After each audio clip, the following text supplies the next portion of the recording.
Chapter 597. Feng Wu said, according to the records of Artsihang Sword House, after the Xianyuan Divine Sword recognizes you as its master, you can get the Xianyuan Heart skill by dripping a drop of blood on the rune on the hilt. Oh. Let me try. Qin Haodong pricked his index finger and dripped a drop of blood on the rune on the hilt of the Xianyuan sword. After the drop of blood was dripped on the rune, it was quickly absorbed like water dripping on yellow sand. Then the Xianyuan sword flashed, and a golden light curtain appeared on the wall of the room. The light curtain was densely packed with small characters, and the Xianyuan heart skill was written at the beginning. It's true. Qin Haodong stared at the ancient Wuxia characters on the screen and read them carefully. With his spirit as the foundation, it only took him a minute or two to understand all of them. Then, he put away the Xianyuan Divine Sword. The Xianyuan Heart skill was also an extremely advanced cultivation method, but it was still a little worse than his Evergreen Wood skill. Naturally, there was no need for him to change his cultivation method. At the same time, the Evergreen Wood skill could imitate any other cultivation method. He tried to use the Greenwood Genuine Qi and walked a circle according to the route of the Xianyuan Heart skill. It was very smooth and the effect was good.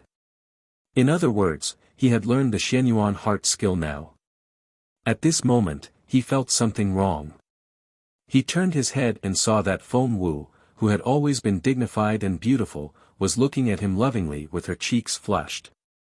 It turned out that after he ran the Xianyuan Heart skill, the genuine Qi in Feng Wu's body immediately responded.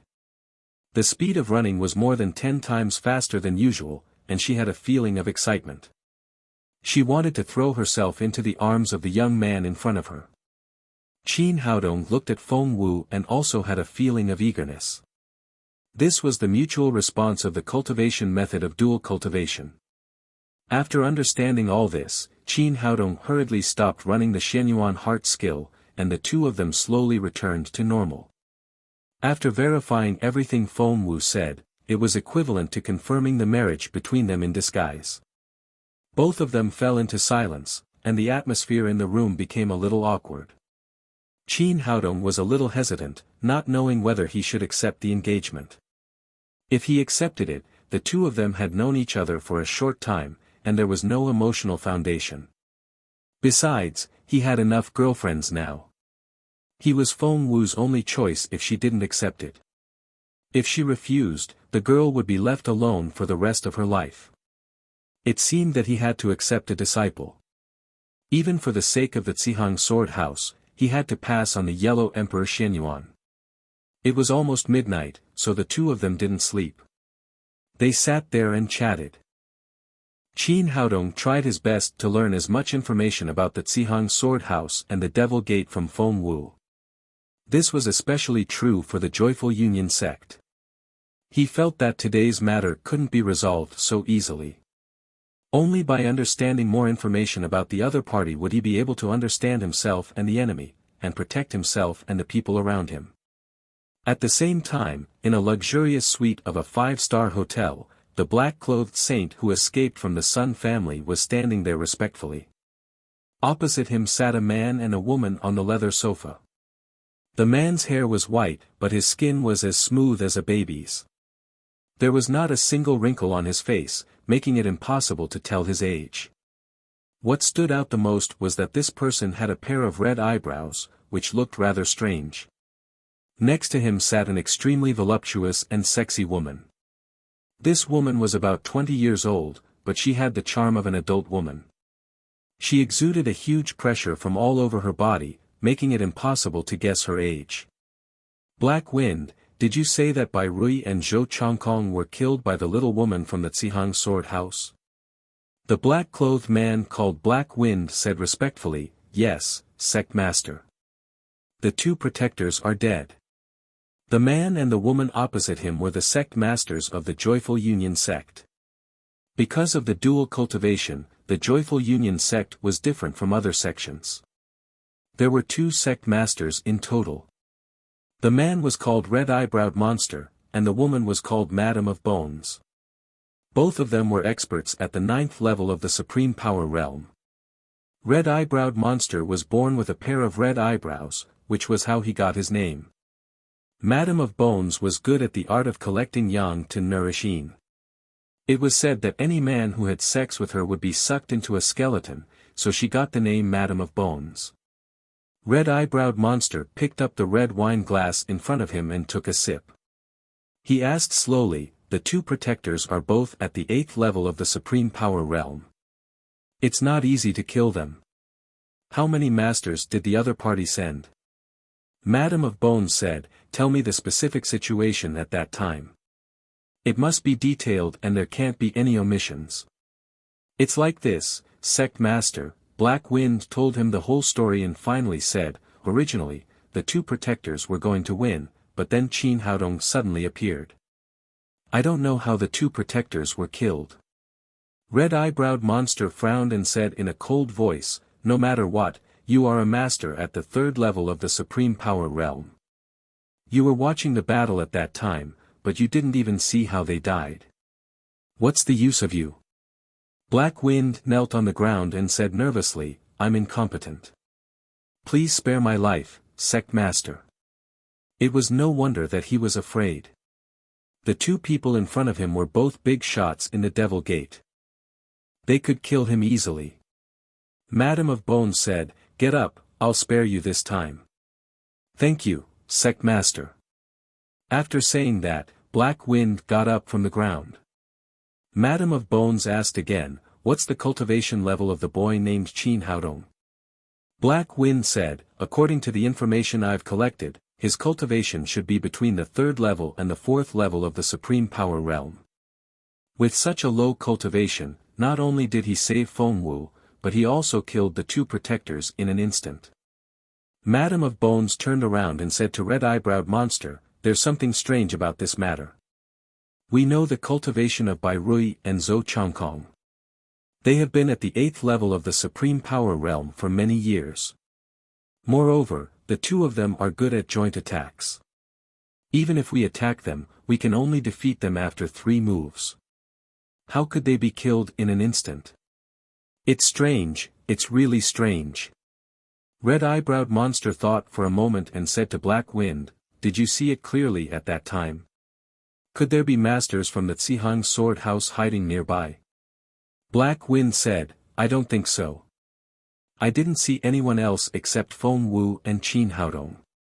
Besides, if there were masters from the Zhihang Sword House nearby, they would have taken action long ago. They wouldn't have let Feng Wu suffer so many injuries." "That makes sense." Madame of Bones said, "There's something strange about this matter. The other party must have some tricks that we don't know. We have to figure it out." Red-Eyebrowed Monster said, "Madam, do you mean that we won't take action for the time being?" Madame of Bones smiled and said, "It's been a long time since I've encountered such an interesting thing. We have to have a good time. Leave it to me. I'll give the Zhihang Sword House a surprise." In the room, Qin Haodong and Feng Wu were almost done talking. He took out an enhanced version of the energy-gathering pill from his pocket and said, "This is my latest pill. Try it and see if you can reach the 9th level of the Supreme Power Realm." "I'll give it a try." Feng Wu took the pill and swallowed it. Then she began to meditate cross-legged. Qin Haodong looked at Feng Wu, full of expectation. He had now figured out the strength of the Devil Gate. He could not defeat the Hehuan sect alone. If Feng Wu could reach the 9th level of the Supreme Power Realm, it would be a guarantee. But half an hour later, he was disappointed. After taking the energy-gathering pill, Feng Wu's aura changed a little, but it was only a little bit. It was far less obvious than Lin Momo's. Soon, Feng Wu opened her eyes. Qin Haodong asked, "What's going on? Is it that my pill has no effect on a martial artist at your level?" Feng Wu shook her head and said, "It's not that it's useless for a martial artist at my level, but it's useless for me. I grew up in the Zhihang Sword House and was appointed as the successor by my master a long time ago. All the resources in the sect are given to me alone. I've eaten too many natural treasures, so it's normal that your pill is useless for me." Qin Haodong suddenly felt relieved. No wonder Feng Wu had reached the 8th level of the Supreme Power Realm at such a young age. This was the advantage of being in a big sect. They had resources that ordinary people could not enjoy at all.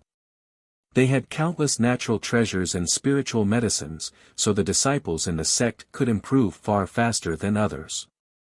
His energy-gathering pill was useless for Feng Wu, but it was still effective for others. Get up. While they were talking, there was a knock on the door. It was Li Meiyu who knocked on the door. Every morning, she would wake Qin Haodong up to cook breakfast. Today was different from the other days. She came with Jia Shihan. Because the door was not locked, it was opened after a few knocks. Lazy girl, get up quickly and go cook. She was still talking when she noticed Feng Wu's alluring figure. After being stunned for a moment, Li Meiyu immediately cried out excitedly, Qin Haodong, no wonder you came back so late last night. You actually brought back another beauty. You spent the night in the same room. Qin Haodong was speechless. He accidentally knocked over this little vinegar jar again. He quickly explained, it's not what you think. Senior sister Feng Wu is my patient. I treated her last night. Li Meiyu cried, do you need to spend one night to treat a patient? Then we chatted. Chatted? Do you think I can believe it? It's more like having sex, isn't it? After seeing Feng Wu, Jia Shihan's eyes also flashed with a trace of loneliness, but she did not show it. Instead, she pulled Li Meiyu and persuaded, Sister Xiaoyu, don't shout. Believe in him. He won't lie to us. Only a silly girl like you will be deceived by him. Li Meiyu cried, look, how many girls do we have here now? Furthermore, there were more and more of them every day. What was he trying to do by bringing another one back? Is he going to set up a concentration camp for beauties? Why don't you believe me? Qin Haodong pointed to the bloody clothes in the trash can and said, look at those clothes. Senior sister Feng Wu is indeed injured. How could it be like what you think? Li Meiyu looked at the blood-stained dress and blinked her big eyes. Are you sure you're not lying to me? Chapter 598. Feng Wu walked over slowly and said, I was indeed injured. It was Haodong who cured me. Li Meiyu had already believed Qin Haodong's words, but she was dissatisfied with Feng Wu's title as the first campus belle. She was even more dissatisfied with her appearance in Qin Haodong's bedroom. She snorted coldly and turned to leave. Qin Haodong raised his hand to cover his forehead. He had had enough of this little vinegar jar. He didn't know when he could send her away. Jia Shihan said, little brother, don't be angry. Sister Xiaoyu has such a temper. Don't be angry. I'll make breakfast for you. After Qin Haodong said that, he walked to the kitchen. Jia Shihan smiled politely at Feng Wu and then left. Li Meiyu's temper was like a child's face, changing very quickly. When she was eating breakfast, she began to smile again, as if the unpleasantness in the morning had never happened. On the other hand, Jia Shihan looked a little lonely and ate very little for breakfast. It was the first time that Feng Wu had eaten breakfast cooked by Qin Haodong. She praised it and said, it's delicious. The breakfast you made is really delicious. Qin Haodong said, it's delicious. Eat more. Li Meiyu pouted. Obviously, she was very dissatisfied with Qin Haodong's enthusiasm. She reached out to grab a steamed bun and took a bite. It seemed that this steamed bun was Feng Wu, and she could vent her dissatisfaction. Qin Haodong said, from today on, senior sister Feng Wu is our new family member. She will live with us. This was what he had discussed with Feng Wu. After killing the two protectors of the Hehuan sect, the Hehuan sect would not let it go. If Feng Wu moved in, the two of them could take care of each other. It would be safer. Hearing what he said, everyone put down their bowls and chopsticks to show their welcome. Only Li Meiyu snorted coldly and continued to eat her steamed buns. After breakfast, Qin Haodong and Nalan Wushuang went to school together. Lin Momo sent the little fellow to kindergarten and then went to work on her group's affairs. Soon, only Jia Shihan was left in the huge villa. As the others left, the smile on her face slowly disappeared. Back in her room, she grabbed a pillow next to her and sat on the bed in a daze. Since Ouyang Shanshan left Shanghai, she had been staying at home and the time she spent in a daze had increased. After an unknown amount of time, the phone next to her rang, waking her up from her daze. Glancing at the caller ID, Jia Shihan pressed the answer button. Ouyang Shanshan on the other side of the phone said, "Shihan, what are you doing?" Jia Shihan said, "Nothing. I was in a daze alone." After spending some time together, not only did the two of them become more and more compatible with each other on stage, they also had a very good relationship in private and became best friends who talked about everything. Ouyang Shanshan said, "What's wrong? You don't sound very happy." Jia Shihan said, "No. No. No. Little girl, do you think you can fool me? Although I don't see you, I know you have something on your mind." Ouyang Shanshan said with a smile, "Tell me, what made our little beauty unhappy?" After a moment of silence, Jia Shihan said, "Sister Shanshan, I don't know why. Recently, when I saw him with other girls, I felt very uncomfortable. I know it's wrong, but I just can't control myself. This morning, when I saw him coming out of the room with a very beautiful girl, I felt sour in my heart. In short, I was very unhappy." Hearing this, Ouyang Shanshan cried out reflexively, "Does Haodong have a new girlfriend?" Jia Shihan said, "He said no. He said it was one of his patients, but the sister named Feng Wu is so beautiful, like a fairy in a painting." Ouyang Shanshan said, "Is she more beautiful than you?" "I think she's more beautiful than me."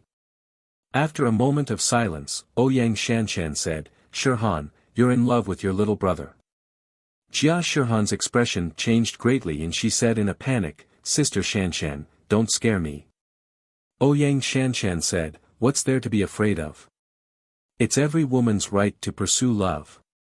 But, Sister Xiaoyu likes him very much." Ouyang Shanshan said, "Shihan, let me tell you, it's your right to like someone. Not to mention that Haodong is not married yet, even if he is married, it won't stop you from liking him. Is that okay?" Jia Shihan said weakly. "Of course. I can give in to other things, but not love." Jia Shihan said, "Sister Shanshan, do you also like him?" Ouyang Shanshan sighed and said, "I do like him. I also confessed, but unfortunately, he didn't accept me." Jia Shihan said, "Sister Shanshan, you are a big star and so outstanding. If he doesn't even accept you, he definitely won't like me." Ouyang Shanshan said, "No one can tell what love is. Maybe I don't have fate with Haodong, but you do. Since you like him, you should give it a try. Otherwise, you will regret it for the rest of your life." Jia Shihan said faintly, "I don't know if it's love. In short, I'm happy when he's happy. I'm sad when he's sad. I'm willing to do anything for him, even die. It's a pity that I'm too stupid to help him." Ouyang Shanshan sighed and said, "Little girl, you've fallen in love with him, and you're deeply in love with him. This time, you refuse to come to Hong Kong with me. Is it because of him?" Jia Shihan nodded. "It's like this. I don't want to leave him, not even for a minute. It's a pity that he's too busy and doesn't have time to accompany me." Ouyang Shanshan said, "Shihan, you should tell him that you've fallen in love with him." "But I'm scared." Jia Shihan said in a low voice, "He already has so many sisters around him. They are all prettier and better than me. I can see that each of them likes him very much. I can't compare to them." Ouyang Shanshan said, "Shihan, you must be confident. You're also very beautiful. You're not worse than anyone. You're even better than them. And no one can say for sure about love. Liking and disliking between people is just a feeling. It has nothing to do with any other conditions. Oh. Jia Shihan responded softly. The two chatted for a while and then hung up the phone. She was in a daze for a while, thinking about Ouyang Shanshan's words from beginning to end. Then, she walked to the front of the 7-string zither and gently played it with her 10 fingers. The melodious sound of the zither resounded through the entire villa. The sound of the zither was filled with endless thoughts and love. The birds seemed to be moved by the sound of the zither. They stopped on the roof and listened. After a while, Jia Shihan stopped playing and murmured, "What's going on? I feel that the seal seems to have loosened a lot." In the past few days, she found that the seal in her body was showing more and more signs of loosening, but she didn't know what caused it. She wanted to ask her teacher, but it was a pity that it was too far away from her sect. Qin Haodong had a day of classes at school. When school was over, Feng Wu was already waiting at the school gate with her suitcase.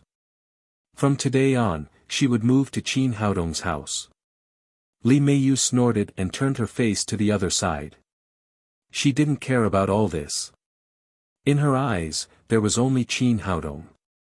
After returning home, Qin Haodong directly arranged for Feng Wu's room to be opposite his room, so that the two of them could be closer. Seeing all this, Li Meiyu pouted again. Qin Haodong didn't bother to pay attention to this little vinegar jar. He walked to Feng Wu's room and said, "It's been a day, but there's still no movement from the Hehuan sect. I feel that something is wrong." Feng Wu said, "The people of the Devil Gate have always been strange. We'd better be more careful." Qin Haodong said, "Is there any way for you to quickly reach the 9th level of the Supreme Power Realm? There are no shortcuts in the path of cultivation."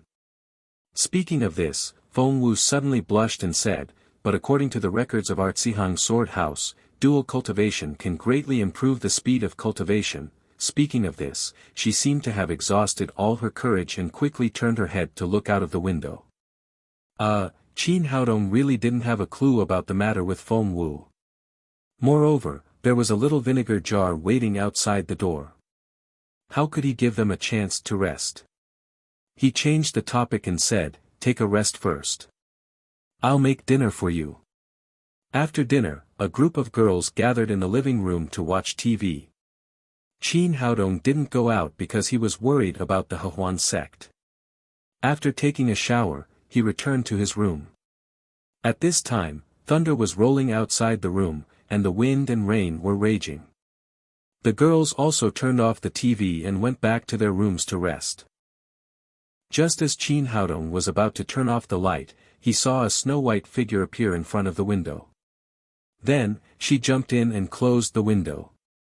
He smiled helplessly and said, Why did you go through the window again?" It was Qi Wan, her. Tonight, she was wearing a white suspender lace nightdress. This nightdress was really short, revealing her sexy collarbone and smooth skin. Her smooth skin barely covered the important parts. The most terrible thing was that the material of this nightdress was too thin. Under the illumination of the light, the scenery inside was looming, revealing endless temptation. Qi Wan stepped forward and hugged Qin Haodong's arm. She said with a smile, "I'm here to have an affair with you. Of course, I have to be careful." Feeling the amazing elasticity coming from his arm, Qin Haodong forcibly suppressed the impulse in his heart and said, "Don't be ridiculous. What do you want?" "Nothing. It's thunder outside. I'm afraid, so I come to you." Qi Wan said and threw herself into his arms, pretending to be trembling. Qin Haodong said, "You are a master at the level of covert power. Will you be afraid of thunder? This has nothing to do with cultivation. I'm a girl.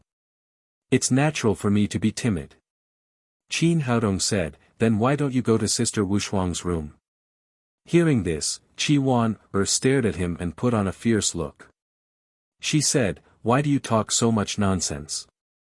I just want to have sex. What's wrong with that?" Chapter 599. Qin Haodong quickly said, "Please forgive me, heroine. I've been weak since I was a child. Xie, please spare me. Qi Weiner grabbed his ear and said, don't pretend to be pitiful. You're weak now. Tell me, what's going on with Sister Momo's cultivation? It hurts. It hurts. Qin Haodong put on a painful expression. He held Qi Weiner's little hand in his and said, what's going on? I don't know. Qi Weiner stared at him and said, don't play dumb with me. I also want to improve my cultivation. Qin Haodong said, you can't be too eager to succeed in cultivation. Didn't I give you the elixir? Don't fool me with that broken elixir. Qi Weiner said, I've already heard from Sister Momo. She's now at the 4th level of the Supreme Power Realm. You helped her get there. You can't favor one and discriminate against the other. I want it too. Qin Haodong knew that he couldn't hide it anymore, so he said, but that method is not suitable for you. There's nothing inappropriate about it. Isn't it just double cultivation? Anyway, I've already decided that I'm yours. What are you afraid of? Qin Haodong held her cheeks with both hands, looked into her eyes and said, have you really thought about it? Don't you regret it? Of course not. No matter what, I'll be with you for the rest of my life. Qi Weiner said in a firm tone. It was difficult to disappoint a beauty. What else could Qin Haodong say now? After a short silence, he reached out and held Qi Weiner in his arms, kissing her fiercely. Qi Weiner did not show weakness. She put her hands around his neck. After a long time, the two separated, panting. Qin Haodong raised his right hand and picked up the top button of the nightdress, then the second, the third.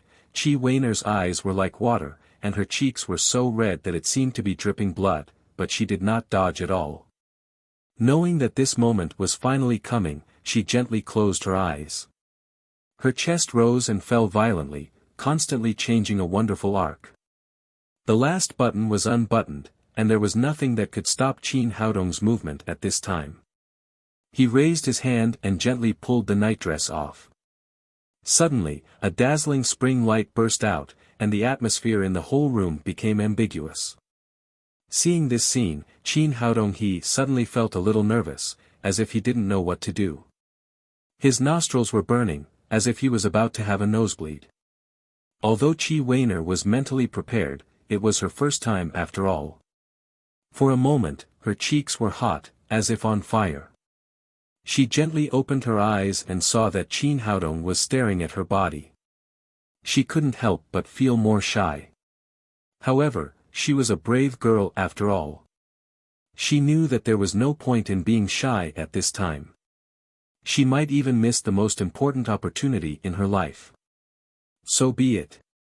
A woman's life was bound to have a first time. Seeing Qin Haodong's look, she couldn't help but feel a little proud in her heart, which meant that her body could make him obsessed. After being honest with her, Qin Haodong found that he had underestimated Qi Weiner's figure. The curve of her chest was fuller and more charming than he had imagined. Is it nice? Qi Weiner asked with a red face. Although she was shy, she still unconsciously puffed out her chest. Beautiful. Qin Haodong couldn't control himself anymore. He reached out to hold Qi Weiner's waist and quickly walked to the big bed behind him. For a time, there was thunder and rain inside and outside the room, and the peach blossoms were blown off and the ground was red. After a long time, the clouds outside the room stopped and the two people in the room also quieted down. Qi Weiner lay in Qin Haodong's arms. Their eyes looked at each other with affection. After a long silence, her red lips moved and she whispered, "Rogue, what about my cultivation?" Qin Haodong realized that he was too focused on the bed just now. He was so excited that he forgot to do double cultivation enlightenment. Again. He turned over and the battle started again, but this time he was focused on giving Qi Weiner cultivation enlightenment. Qin Haodong didn't know that because he was too focused just now, he missed another thing and didn't notice that there was a person standing at the door of the room.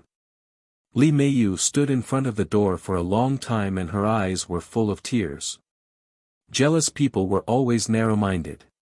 When she returned to her room, she had been worried that Feng Wu, who lived in the opposite room, would run into Qin Haodong's room. She couldn't calm down and finally went to Qin Haodong's door to listen.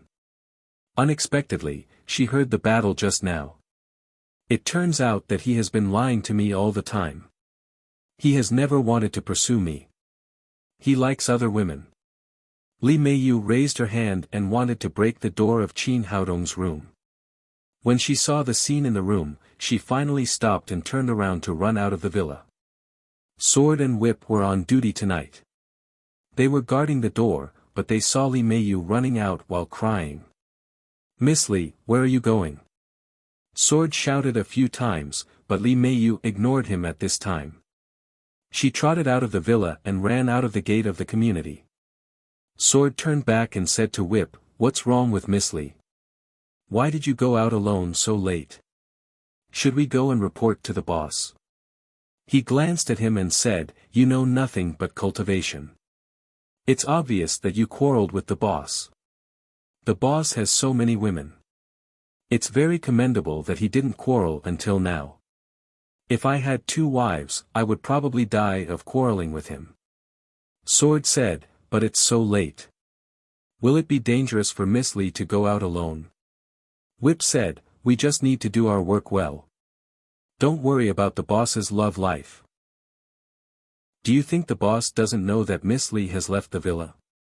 He must know that. He must have his reasons not to chase after her. Let's not worry about it." Sword thought for a moment and said, "You're right.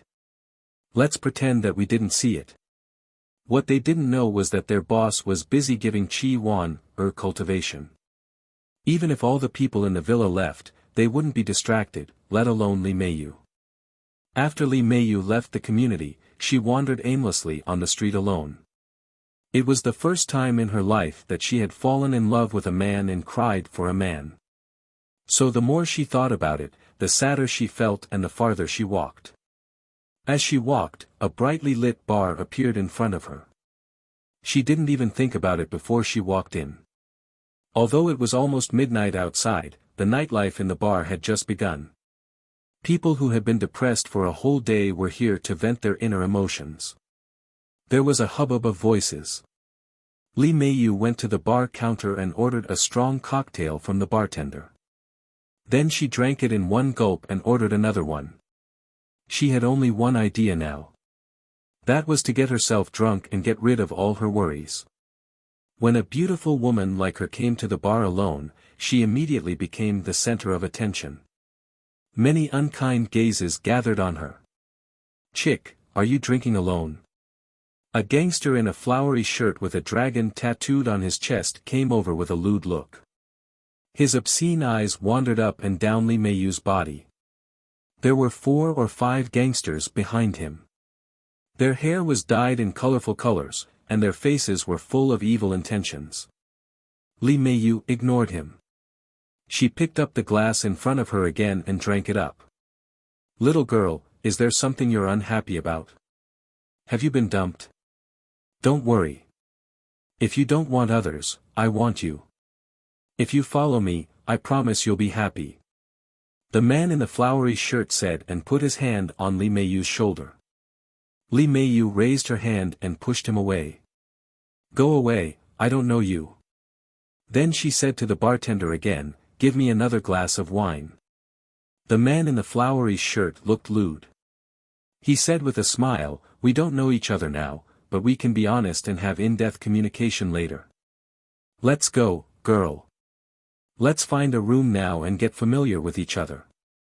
Then he reached out to grab Li Meiyu's wrist, trying to take Li Meiyu away from here. "Bastard, let me go." Li Meiyu, who was in an extremely bad mood, reached out to grab a bottle of red wine on the bar and smashed it hard on the man's head. With a crisp sound, the red wine exploded on the top of the man's head. The scarlet wine mixed with blood flowed down. The man in the flowery shirt was not mentally prepared at all. He did not expect that this girl, who looked extremely delicate, would directly hit him. Bitch, how dare you hit me? The man in the flowery shirt, who had come to his senses, was extremely furious. He shouted to the gangsters behind him, take this bitch away. Everyone has a share tonight. Brothers, let's take turns with her. A few gangsters had been drooling for a long time. After hearing their boss's order, they immediately rushed to Li Meiyu with a smile. They had not seen many women like her in their lives. After grabbing her wrist, they pulled her out. Li Meiyu resisted desperately, but she did not know martial arts at all. How could a girl be a match for several big men? She was about to be taken out of the bar. Brothers, what are you doing? How can you treat a woman like this? Don't you know how to be tender to the fairer sex? At this moment, a coquettish voice sounded. The voice was so coquettish that it made people feel a kind of desire from the bottom of their hearts. The man in the flowery shirt wiped the blood on his head and looked back, only to see a delicate woman standing behind him. Compared with Li Meiyu's immaturity, this woman was more like a ripe peach. Her skin was white and tender, and her cheeks were delicate. It was hard to tell her age. At the same time, she was full of charm. Her every move seemed to be able to hook people's souls. It seems that I'm fated to meet another woman today. One is pure and the other is coquettish. It seems that I have to taste all kinds of flavors today. The man in the flowery shirt chuckled and said, I want to taste what a virgin tastes like. He shouted to his men, take this woman with you. Brothers, let's have a good time today. A few of the hooligans roared excitedly and two of them immediately pounced on the coquettish woman. Chapter 600. The coquettish woman only wore a pink tube top, which just covered her two towering peaks. She wore a miniskirt, which barely covered the key parts. 80% of her snow-white skin was exposed. Under the psychedelic light in the bar, it shone with a tempting light. The two gangsters had lewd looks on their faces. They reached out to grab the coquettish woman with a smile. They wanted to take advantage of her and take advantage of her. But before their hands could touch the coquettish woman, they heard the sound of bones cracking. Then they flew out like kites with broken strings, knocking over several nearby drinkers along the way. The woman's movements were so fast that no one even saw her movements. The two gangsters howled like pigs being slaughtered. After dealing with the two gangsters, the woman swayed her sexy body and walked toward the man in the flowery shirt. Do you know what I hate the most? I hate men who bully women like you. The man in the flowery shirt's expression changed. He didn't expect this woman to be so powerful. He shouted fiercely, how dare you touch my man? Do you know who I am? The woman smiled charmingly and reached out to touch his forehead. I know. You're a eunuch who serves the emperor. Nonsense. How could I be a eunuch? Before the man in the flowery shirt could finish his words, he suddenly felt a heart-wrenching pain in his lower abdomen. He even heard the sound of his balls breaking. He didn't know when the woman's long legs had been inserted between the legs of the flowery shirt. Suddenly, a pair of red high-heeled shoes kicked the key part. She still had a charming smile on her face. From now on, you're a eunuch. Many people in the bar originally had ideas about this coquettish woman, but they immediately gave up the idea after seeing her cruel means. This woman was truly too bewitching. Moreover, she was exceptionally ruthless, causing people to tremble in fear. At this time, the man in the flowery shirt turned into a big shrimp. He held his lower abdomen and curled up on the ground, letting out a heart-wrenching cry. The coquettish woman turned to look at the two gangsters beside Li Meiyu. I'll count to 10. Take him away quickly, or you'll also become eunuchs. 10. Just as the woman spat out a word, the two hooligans immediately rushed over, dragging the flowery shirt as if their tails had been stepped on, and fled from the bar like stray dogs.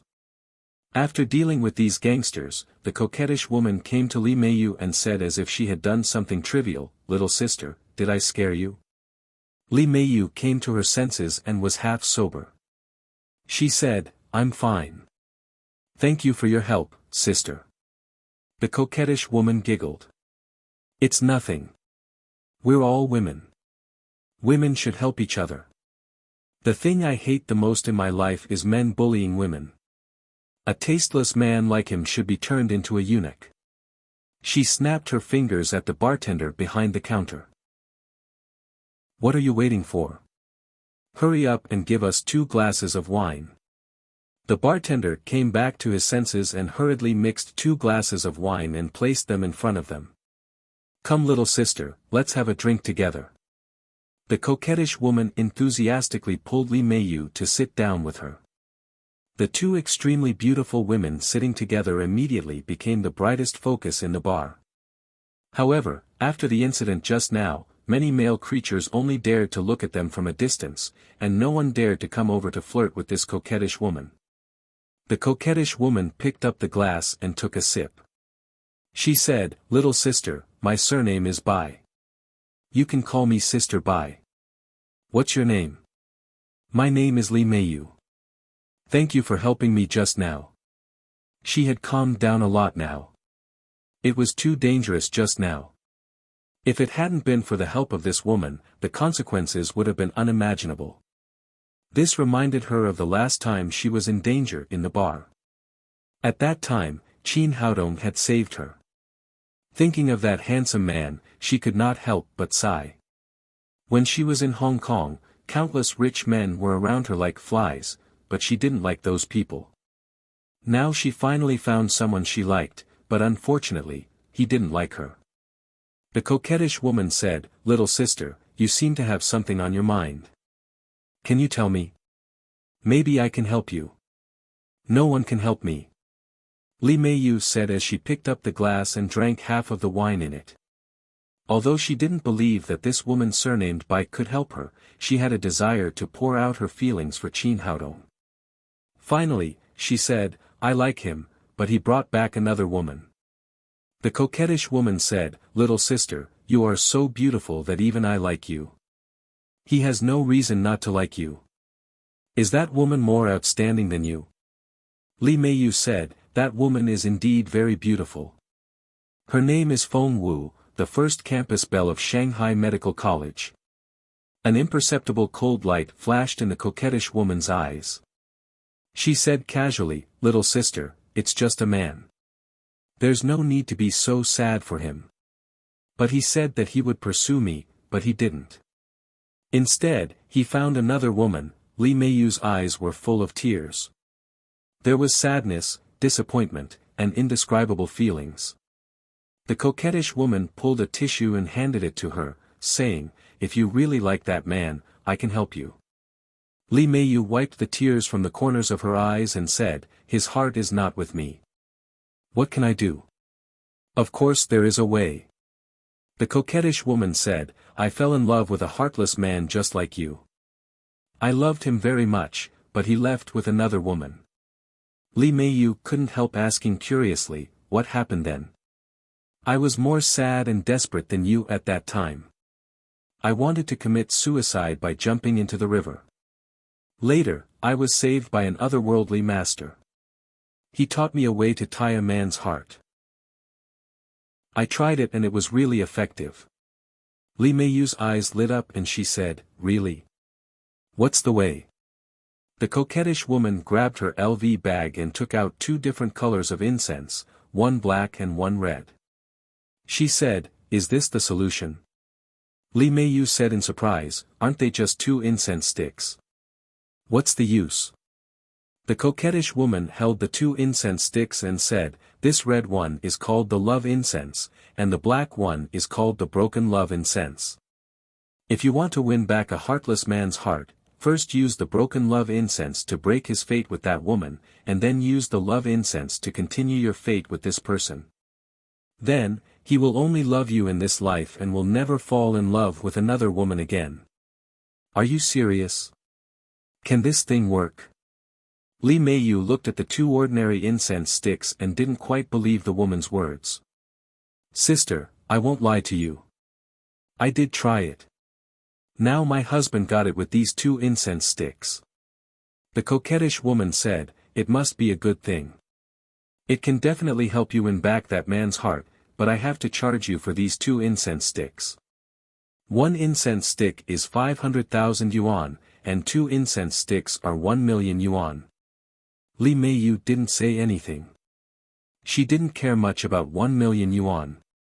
The Li family gave her more pocket money than that in a month. It was just that there were too many liars now, and the woman's words were so mysterious that she couldn't believe it.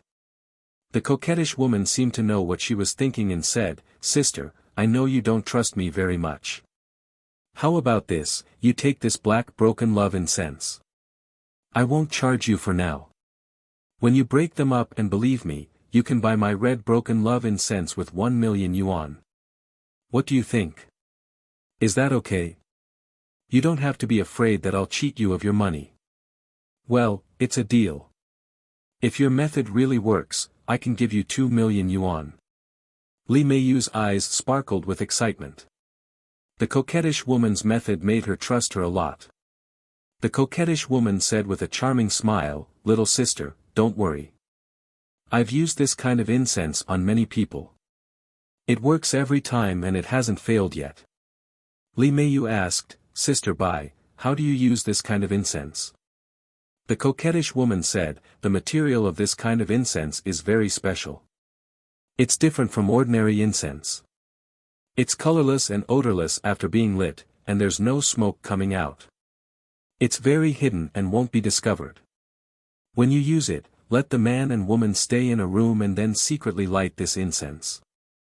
As long as they stay in the room for half an hour, they will definitely hate each other and it's impossible for them to be together in the future. But you have to be careful when you use it. Leave quickly after lighting the incense. Don't get too close, or you will also break your fate with him." Li Meiyu took the black broken love incense and said, "But how can I make them stay in the same room?" The coquettish woman spread out her hands and said, "You have to figure it out yourself. I can't help you." "All right then." Li Meiyu carefully put away the incense and said, "If it succeeds, how can I contact you? Can you leave me your phone number?" The coquettish woman said, "I don't like to use the phone. How about this? I'll wait for you in this bar every night for 3 days. You can come to me." "Well, thank you, Sister Bai. I'll go back now." Then Li Meiyu left the bar. After thinking for a while, she finally had an idea. She turned around and went into a large shopping mall next to her. She bought more than a dozen sets of women's clothes in a row, then took a taxi and went back to Qin Haodong's villa. In the room, Qin Haodong had completed the double cultivation initiation technique. At this time, Qi Weiner's momentum had soared and she had reached the 3rd level of the supreme power realm. Feeling the surging genuine qi in her body, Qi Weiner said excitedly, "Powerful. You're so powerful. I'll take advantage of you first." Then she was about to rush to Qin Haodong, but there was a hurried knock on the door. Chapter 601. Haodong, open the door. "It's me." Naylan Wushuang's hurried voice came from the door. "It's Sister Wushuang." Qi Weiner jumped up from the bed, grabbed the pajamas next to her and put them on. Although she and Naylan Wushuang both liked Qin Haodong and they both knew it, it was still a little embarrassing to be seen by each other in such a secret way. "Go and open the door. I'll go back first." After saying that, she opened the window and dashed out in a flash. Like a nimble gecko, she stuck to the wall and returned to her room. Qin Haodong put on his clothes and went to open the door. He said to Naylan Wushuang at the door, "Sister Wushuang, what's the matter?" Naylan Wushuang said hurriedly, "Something's wrong, Haodong. Li Meiyu is missing." It turned out that she had just taken a bath and was ready to go to bed. But after all, Li Meiyu was the object of their protection, so she went to check, only to find that the door of the room was open and there was no one inside. They searched the whole villa but did not find Li Meiyu. "Don't worry, let's look for her again." Hearing that Li Meiyu was missing, Qin Haodong was also a little flustered. After all, this little girl was the object of their protection. If she was lost, Daddy's security company would lose face. And after so many days of getting along with Li Meiyu, he and Li Meiyu could be regarded as friends. He did not want anything to happen to this jealous little girl. He spread out his powerful spirit and instantly covered the whole villa, but he did not feel Li Meiyu's breath. Not in the villa. Has she been taken away? Qin Haodong quickly called Sword on duty and asked, "Have you seen Li Meiyu?" Sword said, "Yes, she went out about 2 hours ago." Hearing that she was not taken away, Qin Haodong finally breathed a sigh of relief and asked, "Who did she go out with?" Sword said, "No one else, just Miss Li herself. And she looked very sad, crying as she walked." Hearing this, Qin Haodong's heart skipped a beat. Did this little girl know about him and Qi Weiner? Why didn't you stop her? Sword said awkwardly, "I thought she was just going out for a walk. I didn't think so much." At this time, Qi Weiner, who had changed her clothes, also rushed over. Feng Wu heard the noise and came over. Feng Wu asked, "Haodong, what happened? Meiyu is missing. Now we have to find her as soon as possible." Qin Haodong looked very anxious. After all, Li Meiyu was just an ordinary person and there was no one around to protect her. It was very dangerous for a woman to be outside so late at night. Just as he was about to take out his mobile phone and ask Ma Wenjue to send all the members of the Daddy Security Company to look for her, a taxi stopped in front of their house. The door opened, and Li Meiyu got out of the car with many bags. Seeing that she was safe and sound, everyone heaved a sigh of relief. Qin Haodong put down his phone, stepped forward and said, "It's so late. What are you doing out alone?" "I just feel suffocated, so I'm going to go shopping and buy some stuff at a nightclub." Li Meiyu said to Qin Haodong apologetically, "I'm sorry to make you all worry. Let's go back to the room and talk." Since there was nothing else, everyone went back to their rooms. Li Meiyu carried the things she had bought and went straight to Qin Haodong's room. "I'm exhausted." Li Meiyu threw the things in her hands on the sofa and sat down tiredly. "What did you buy?" Qin Haodong asked. "I've been rude to senior sister Feng Wu these days. Now I realize my mistake, so I bought some clothes for her as an apology." Li Meiyu said with some embarrassment, "But I'm a shy person, and I'm too embarrassed to apologize to Sister Feng Wu directly. Why don't you ask her to try on these clothes for me and see if they fit?" Although Qin Haodong was a little surprised, he did not expect that this unruly little vinegar jar would suddenly become sensible. He said, "It's so late today. Why don't we talk about it tomorrow?" Li Meiyu said, "I can't do that. If Sister Feng Wu doesn't forgive me, I won't be able to sleep well tonight." "Well, wait here for a while. I'll ask Feng Wu to come over." Qin Haodong was certainly happy to ease the conflict between Li Meiyu and Feng Wu. He went out of his room and knocked on Feng Wu's door. As soon as he left, Li Meiyu took out the black broken love incense, quickly lit it and inserted it behind a flower pot. As the coquettish woman said, the incense was made of very special materials. After it was lit, there was only a little faint incense, but no smoke or smell. Li Meiyu grew up in Hong Kong, where the theory of feng shui was prevalent. The reason why she came to Shanghai to study at the medical college was that a feng shui master had told her that she could avoid a bloody disaster here. Because of this idea, she believed the coquettish woman's words and felt that the broken love incense could break the fate between Qin Haodong and Feng Wu. Until now, she did not know that it was not Feng Wu who had just slept with Qin Haodong, but Qi Wan Er. After inserting the incense, she looked at the place. It was very hidden, and people who did not know would not find it at all. Then she hurried out of the room. On the other side of the bar, after Li Meiyu left, the coquettish woman had a smug look on her face. She drank up the wine in the glass and walked out of the bar under the gaze of many men. She had not gone far when more than a dozen gangsters with short knives and iron bars caught up with her. "Brother, this is the woman who just kicked our boss." A yellow-haired gangster pointed at the coquettish woman and said to a big man with a fierce face. This yellow-haired gangster was the subordinate of the flamboyant shirt. It seemed that he was looking for help. The coquettish woman turned around, smiled strangely at these people, and then disappeared in an instant. The big man was about to show off, but he did not expect that the woman would disappear. He was so scared that his hair stood on end. "Ghost! Ghost!" The originally aggressive gangsters let out a scream and fled without looking back. The coquettish woman was Madame of Bones, the master of the Hehuan sect. She could kill all these gangsters with a flick of her fingers, but she did not want to get into trouble, so she scared them and then returned to her hotel. "Madam, you're back," Red-Eyebrow Monster said. "I'm back. Things went well." Madame of Bones giggled and said, "That idiot girl really thought that I gave her some broken love incense. She didn't expect that it was our specially refined 8 treasures Joss incense." Red-Eyebrow Monster said, "Madam, I think it's too troublesome. There are only a few little guys. Let's just go and kill them." "Husband, you're still so simple and rude." Madame of Bones winked at Red-Eyebrow Monster and said, "Of course, I have my reasons for doing this. Our left and right protectors died in a strange way.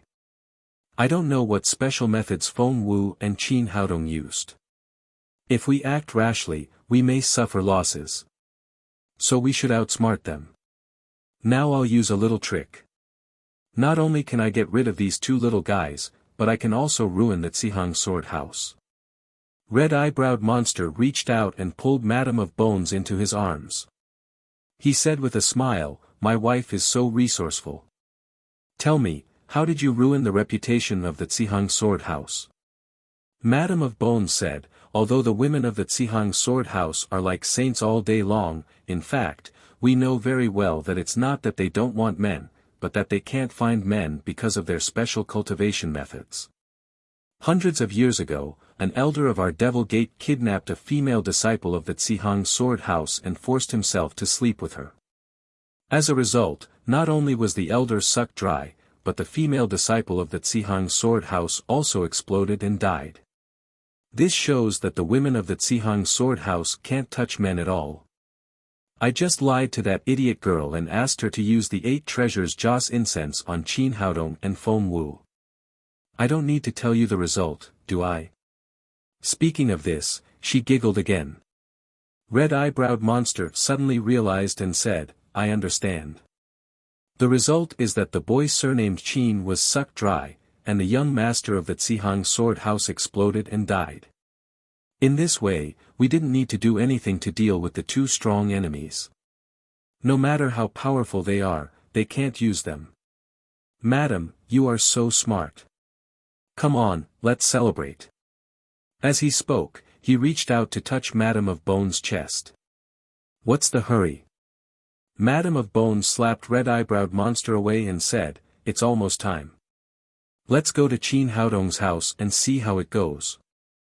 I heard that Qin Haodong has a lot of women, and all of them are the best. We can take them all to our Hehuan sect."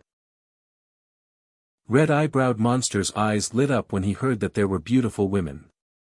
"Madam, what are we waiting for? Let's go."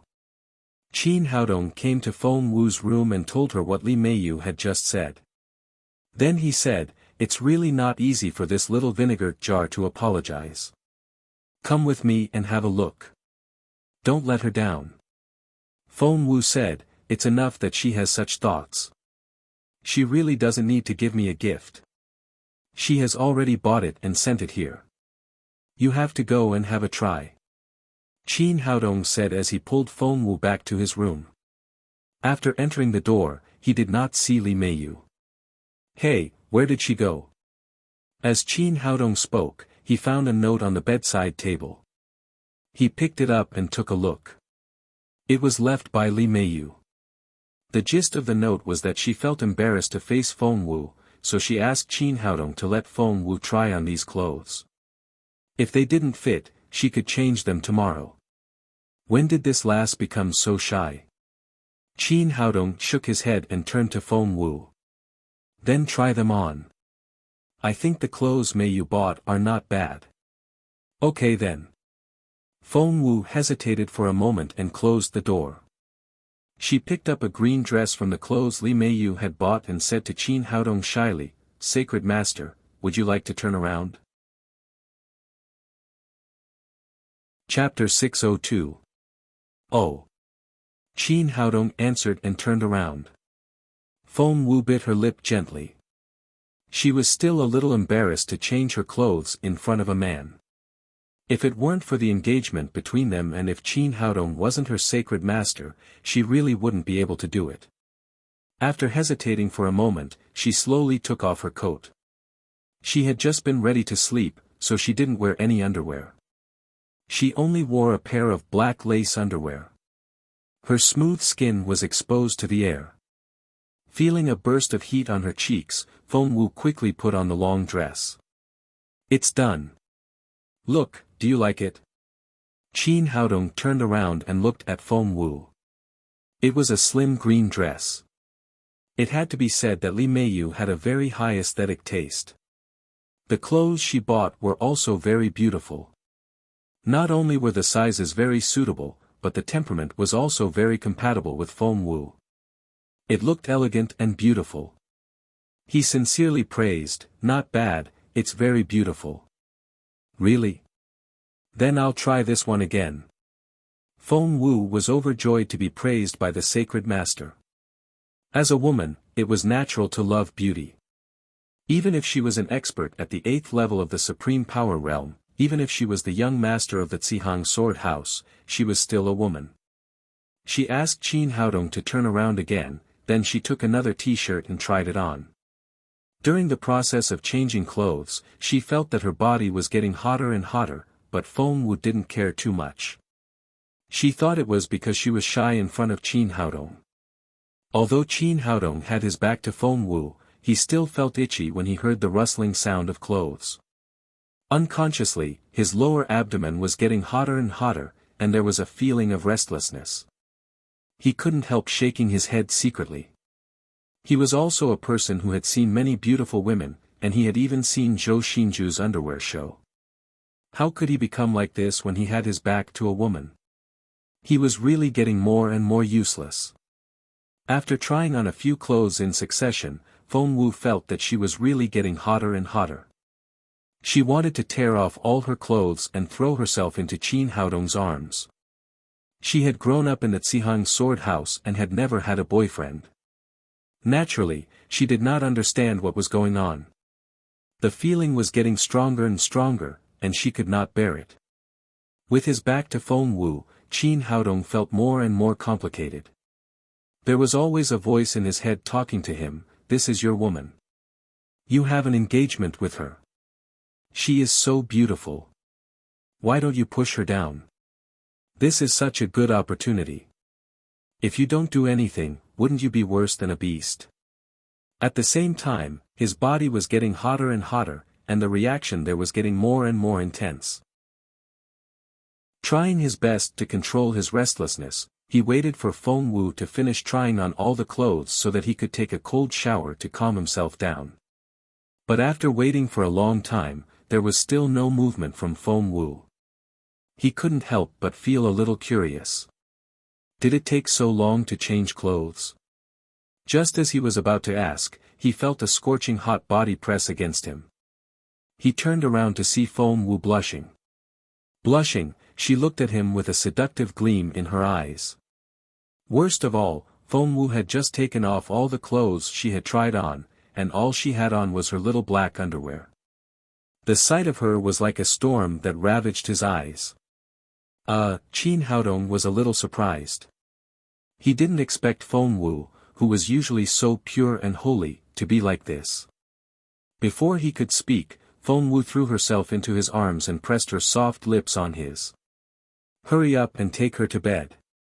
She has sent herself to us. If you don't do something, are you still a man?" Hurry up and don't hold back anymore.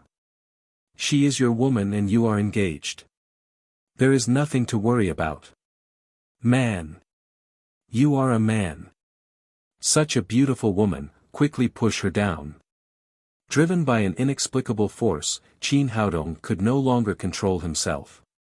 He suddenly picked up Feng Wu and threw himself on the big bed behind him. After a fierce kiss, the two of them became one. At this moment, the genuine qi in Qin Haodong's body seemed to encounter a huge suction force, and it kept flowing into Feng Wu's body. This change startled him, and he came to his senses a little.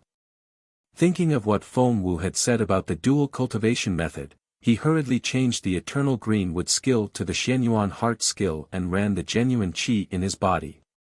Originally, his green wood genuine qi disappeared as soon as it entered Feng Wu's body, but after it was converted to the Xianyuan heart skill, it became completely different.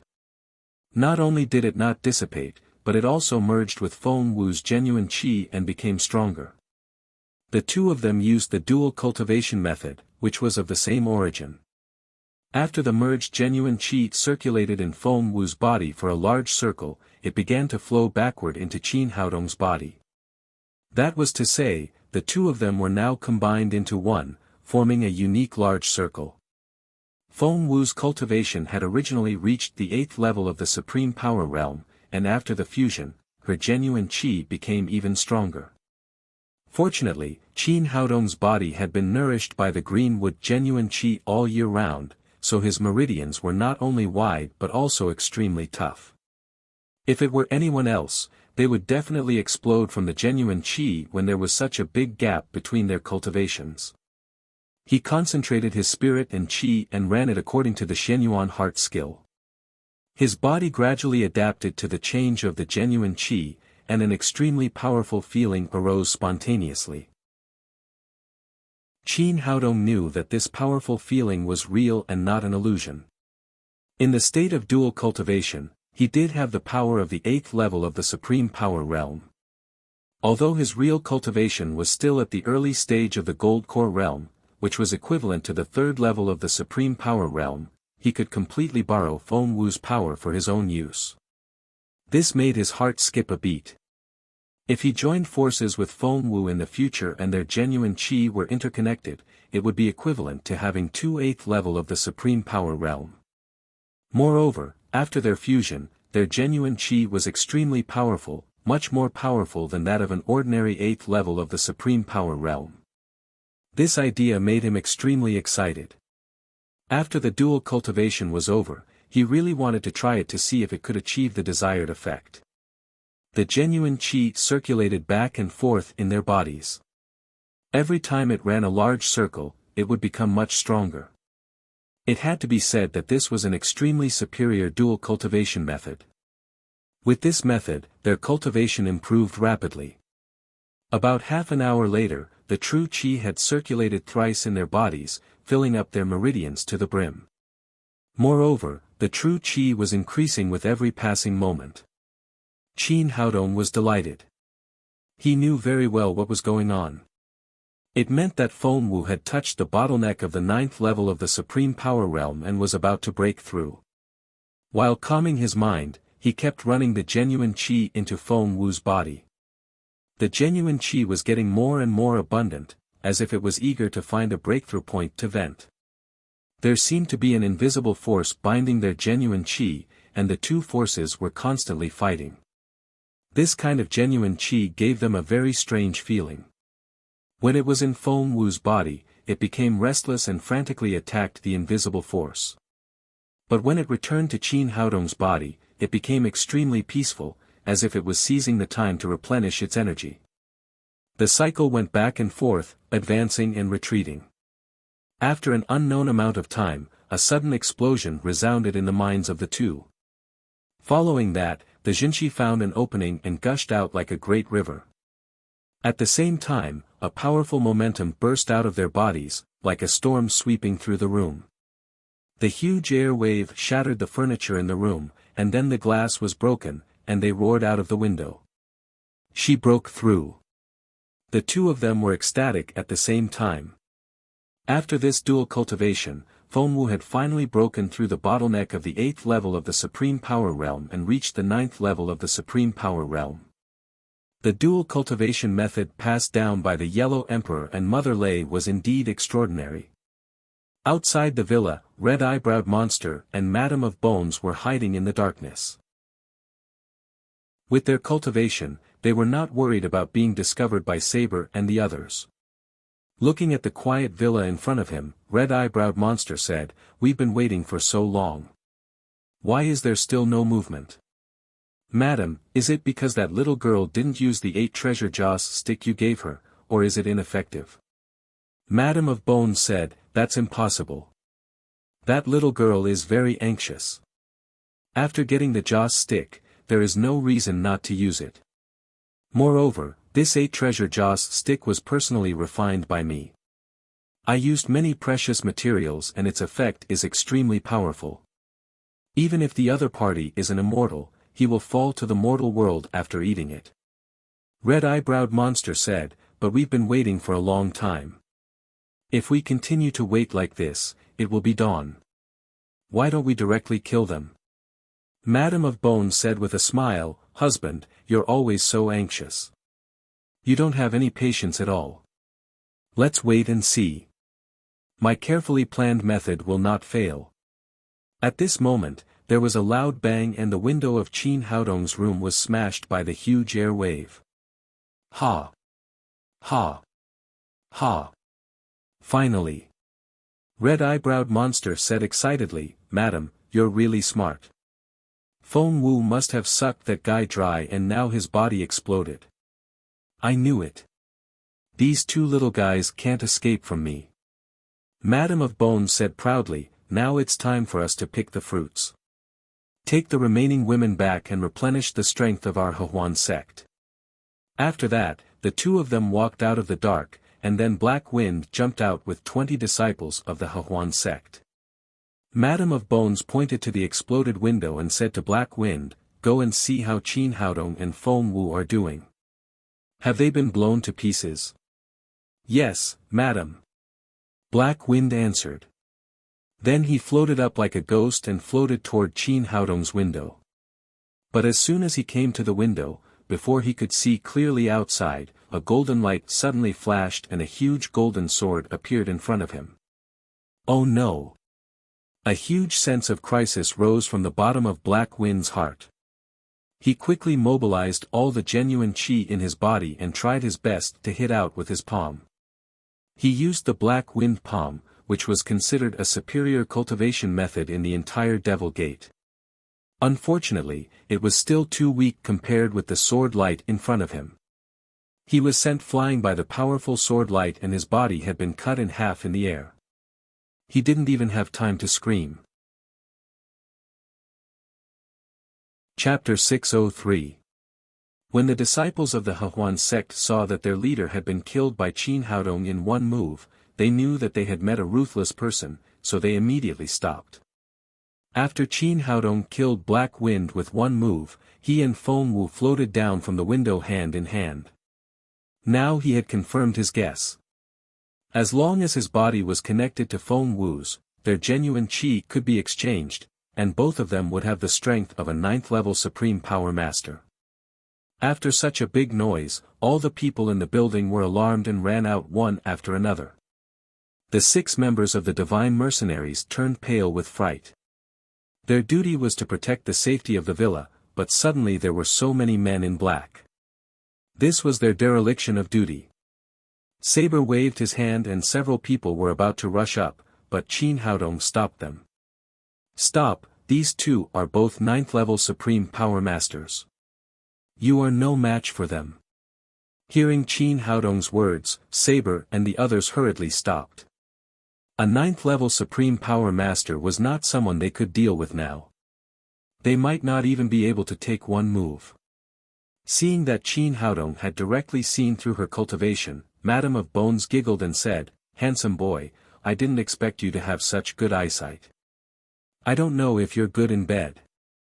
Why don't you play with me? I promise I'll let you know what a top-grade woman is." At this time, Li Meiyu ran out of the building. When she saw Madame of Bones, she exclaimed, "Are you Sister Bai?" Madame of Bones said with a smile, "It's me, jealous little girl. You seem to have disappointed Sister Bai.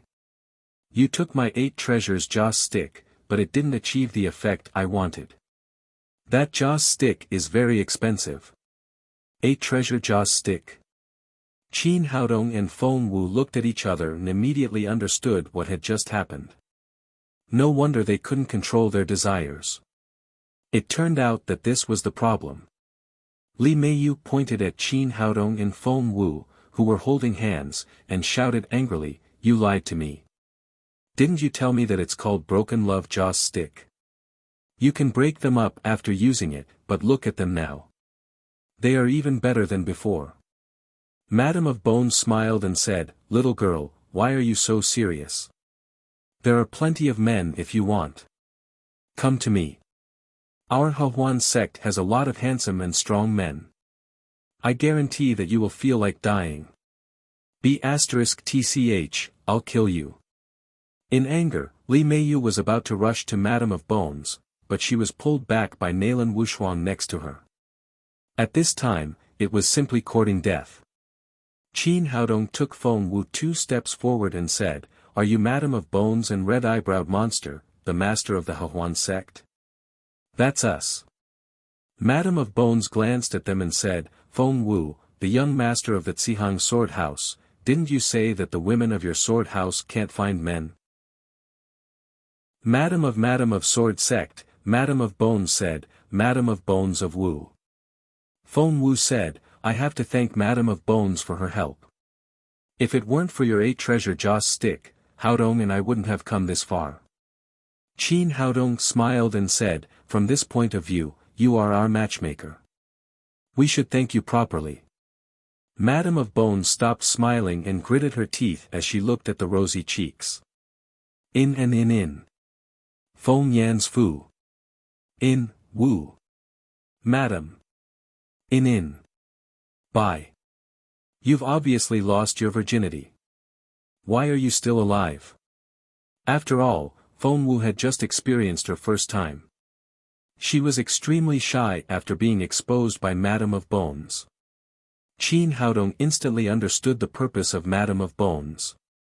It turned out that this woman had been hiding in the dark to plot against him. She wanted to use the joss of Shui to make him sleep with Feng Wu. Then he would be sucked dry and Feng Wu would explode. However, she had never dreamed that he was the sacred master that the Zihang sword house had been looking for thousands of years. Others could not touch the women of the Zihang sword house, but he could, and he had benefited a lot. He said with a smile, "Sect Master of White Bones, thank you for helping me and Feng Wu. Without your help, we wouldn't have been able to break through to the 9th level of the Supreme Power Realm. If you had brought people here directly, we wouldn't have been able to stop the 2 9th level Supreme Power Masters. But it's too late now. You have 2 9th level Masters, and so do we. What do you think? Do you regret it?" Madame of Bones said with a cold face, "You're bluffing. Do you think the 9th level of the Supreme Power Realm is child's play? Do you think you can break through so easily?" Whether it was the Devil Gate or the Zihang Sword House, the 9th level Supreme Power Masters were the top existences. They were either the masters of a sect or the elders of a sect. Therefore, she did not believe that the 2 young people in front of her had reached the 9th level of the Supreme Power Realm. Feng Wu said, "Whether it's true or not, we'll know after we try." Red-Eyebrowed Monster shouted, "Let's try. Since the women of the Zihang sword house can sleep with me, I'll take you back today and let you have a taste of what it means to be in heaven and to die." He reached out and took a wide long sword from his back. With a shake of his wrist, he stabbed at Feng Wu. Madame of Bones had been cultivating with him for many years. The 2 of them had a tacit understanding of each other. When Red-Eyebrowed Monster attacked, she also waved a thin sword in her hand and attacked Qin Haodong. Qin Haodong shook his wrist and the Xian Yuan sword turned into a golden light all over the sky. Madame of Bones's thin sword was also a treasure sword, but it was no match for the Xian Yuan sword. As soon as the two swords touched each other, there was a cracking sound and the tip of the sword was cut off. Madame of Bones's expression changed greatly. This sword had been with her for many years. Although it could not cut iron like mud, it was extremely sharp. She did not expect that a part of it would be cut off as soon as she attacked. What shocked her even more was Qin Haodong's cultivation. He was not at a disadvantage in the collision of genuine qi just now. He was a real 9th-level Supreme Power Master and was not inferior to her at all. It seemed that he was not lying. Looking at Feng Wu over there, she was not at a disadvantage in the fight with Red-Eyebrowed Monster at all. It seemed that she had also entered the threshold of the 9th level of the Supreme Power Realm. The facts were right in front of her, so she had to believe what Qin Haodong said was true. She was too smart for her own good. Not only did she fail to plot against him, but she also helped him a lot. At this time, she was so regretful. If she had known that this would happen, she would have brought people to kill them directly. Why did she have to go through so much trouble and not take advantage of him at all? In anger and shame, she waved the sword in her hand and attacked Qin Haodong crazily. So they fought together. 4 people were at the 9th level of the Supreme Power Realm. Their powerful qi collided and from time to time, a gust of wind swept up in the courtyard. While they were fighting, the others were not idle. Qin Haodong and Feng Wu were entangled with Madame of Bones and Red-Eyebrowed Monster. Qi Wan, who had just broken through to the 3rd level of the Supreme Power Realm, led the others to kill the disciples of the Hehuan sect. Lin Momo watched the battle with the little fellow in her arms. The 20 disciples of the Hehuan sect were only at the covert power realm. Black Wind, the only level 3 Supreme Power Master, had been split in half by Qin Haodong. The rest of them were no match for Qin Haodong. Soon, they were all killed and injured. On Qin Haodong's side, the 4 of them were engaged in double cultivation against double cultivation, and the 9th level against the 9th level. Although he and Feng Wu had just entered the threshold of the 9th level, their genuine qi was not inferior to that of Red-Eyebrowed Monster and Madame of Bones. They even had a certain advantage. However, after all, Madame of Bones and Feng Wu had been famous for many years. They were experienced 9th level Supreme Power Masters, and their cooperation with each other was extremely tacit. Because of this, the two sides were evenly matched at the beginning.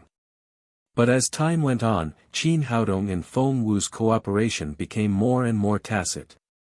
The Xian Yuan sword and the Leimu sword flew up and down, while the swords in the hands of Red-Eyebrowed Monster and Madame of Bones did not dare to touch them. They suffered a great loss and were slowly suppressed. After fighting for more than a dozen rounds, Qin Haodong unexpectedly used a flying sword. The Xian Yuan sword pierced a hole in Madame of Bones' left shoulder and blood flowed out. Red-Eyebrowed Monster waved his sword and attacked wildly. The two of them barely managed to stabilize their position. Madame of Bones raised her hand and pressed several acupoints on her shoulder. She shouted to the darkness beside her, "Old Zhang, why don't you come out? Can't you see that I'm injured? If you don't come and help me, I'll cut you up when we get back." Qin Haodong frowned slightly. No wonder he always had a sense of crisis in his heart. It turned out that they had a helper hiding in the dark. This person was definitely a master who could not be detected by his primordial spirit. Red-Eyebrowed Monster, Madame of Bones, I told you to practice more martial arts on a daily basis. Don't sleep with each other when you have nothing to do. Now, you can't even beat 2 young people. You even have to trouble me to come and help you. As he spoke, an old man came out of the darkness. He was dressed in a cyan robe and his hair and beard were all white. He looked old, but his face was very ruddy and he was holding a flute in his hand. Feng Wu took Qin Haodong back a few steps and cried out involuntarily, "Venerable magic flute, Xiao Luochen." The old man laughed and said, "I didn't expect that after so many years of not coming out, someone would still recognize me." Qin Haodong looked at Xiao Luochen. This old man was also a 9th-level Supreme Power Master, and his cultivation was a bit stronger than that of Madam of Bones and Red-Eyebrowed Monster. Feng Wu said in a low voice, "Among the 7 sects of the Devil Gate, he is the sect master of the mysterious soul sect. He is best at using flute music to confuse people's souls." Qin Haodong secretly rejoiced. He did not expect that the Devil Gate would send out 3 9th-level Supreme Power Masters at once this time. If he and Feng Wu had not completed the double cultivation and reached the 9th-level Supreme Power Realm, they would not have been able to deal with them. Xiao Luochen glanced at them and said proudly, "Since I've made a move, you should surrender quickly, lest we hurt each other." Feng Wu said, "If you have the ability, take it out. There's no need to be friendly with the remnants of the Devil Gate." Xiao Luochen's expression changed. "Little girl, you're courting death. Don't think that you can look down on us old guys just because you've reached the 9th-level realm. In fact, you're still far behind." Madam of Bones said, "Old thing, you're so hesitant when you see a beautiful woman. Hurry up and do it. What are you waiting for?" Red-Eyebrowed Monster said with hatred, "If we kill her, there will be no successor for the Zhihang Sword House. Let's see how they can fight against our Devil Gate. Don't worry, they can't run away. Now I'll let them taste the power of my demonic sound." Xiao Luochen said as he put the flute in his hand to his mouth and blew it gently. A string of strange notes came out. Chapter 604. The sound of the flute was not loud, but it seemed to be able to drill into everyone's ears, enter everyone's soul, and control people's minds. Qin Haodong realized that this was an attack on people's souls. With the agitation of his spirit, he immediately got rid of this feeling. With the power of his spirit, it was impossible to control his mind. Feng Wu was very familiar with the cultivation methods of the devil cult. When the sound of the flute sounded, she immediately shouted, "It's the demonic sound controlling the soul. Hurry up and seal your 6 senses, or you will be controlled by him." However, it was too late. Except for Qin Haodong and Feng Wu, who were not afraid of the demonic sound, everyone else's eyes flashed with confusion and they lost their clarity. Qin Haodong realized the seriousness of the matter. If Xiao Luochen controlled everyone present, the consequences would be unimaginable. He said in a low voice, "Is there any way to break his demonic sound?" Feng Wu said, "Make him stop or kill him. Let's do it." The two of them moved and rushed toward Xiao Luochen hand in hand. However, Red-Eyebrowed Monster and Madam of Bones seemed to have been prepared. They waved the swords in their hands and blocked their way. Qin Haodong drove the Xian Yuan sword and tried his best to rush over. Unfortunately, the other party was the sect master of the Hehuan sect and a veteran 9th-level Supreme Power Master. It was not possible to win in a short time.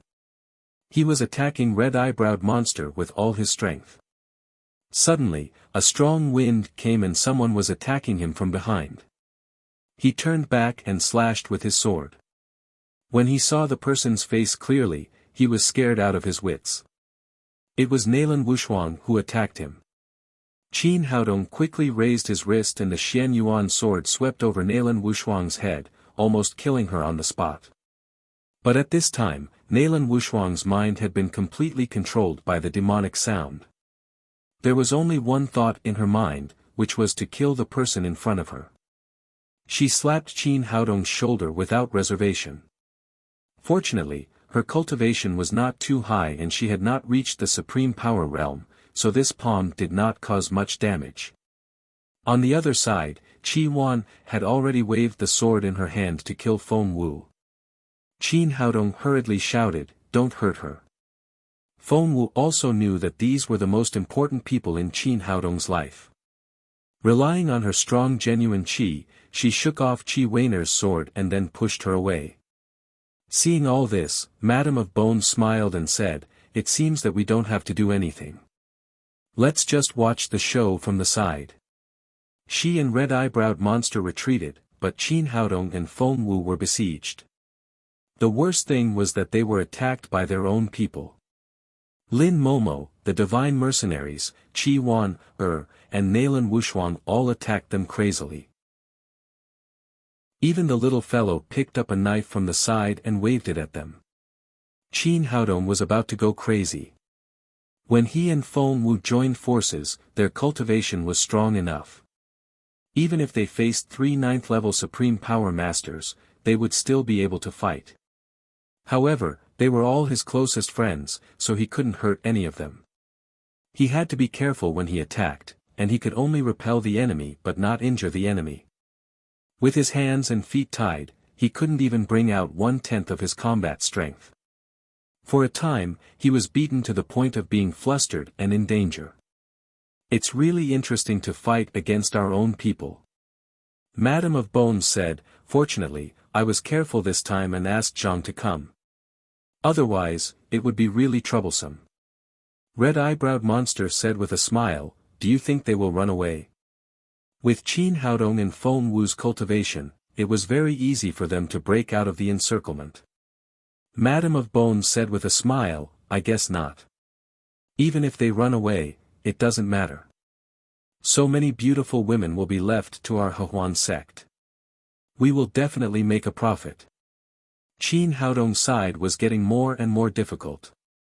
The others were easier to deal with, but Lin Momo, who had reached the 4th level of the Supreme Power Realm, and Qi Wan, who was at the 3rd level of the Supreme Power Realm, brought them great trouble. If the other party was an enemy, it would be very easy. He could kill them with one sword strike, but now they were both his most beloved women. He could not hurt them even if he was injured. Up to now, his body had been cut by 6 or 7 swords, and Feng Wu had also been stabbed 3 or 4 times. Fortunately, their genuine qi was strong, so these were all superficial wounds. Moreover, Qin Haodong found that their genuine qi had a strong healing ability in the state of dual cultivation, which was even better than the healing effect of the greenwood genuine qi. Under the operation of the genuine qi, the bleeding soon stopped and the wounds began to heal slowly. But it was not the way to go on like this. Feng Wu had already put away the Leimu sword. After pushing Lin Momo back with a palm, she said, Haodong, we can't go on like this. Why don't we rush out first? Qin Haodong's eyes were blood red and he shouted in a hoarse voice, no, they are all my dearest people. I can't leave them to these evildoers of the Hehuan sect. Feng Wu said, but we can't go on like this. We will be killed sooner or later. Qin Haodong said, you go first. I'll stay here alone. How is that possible?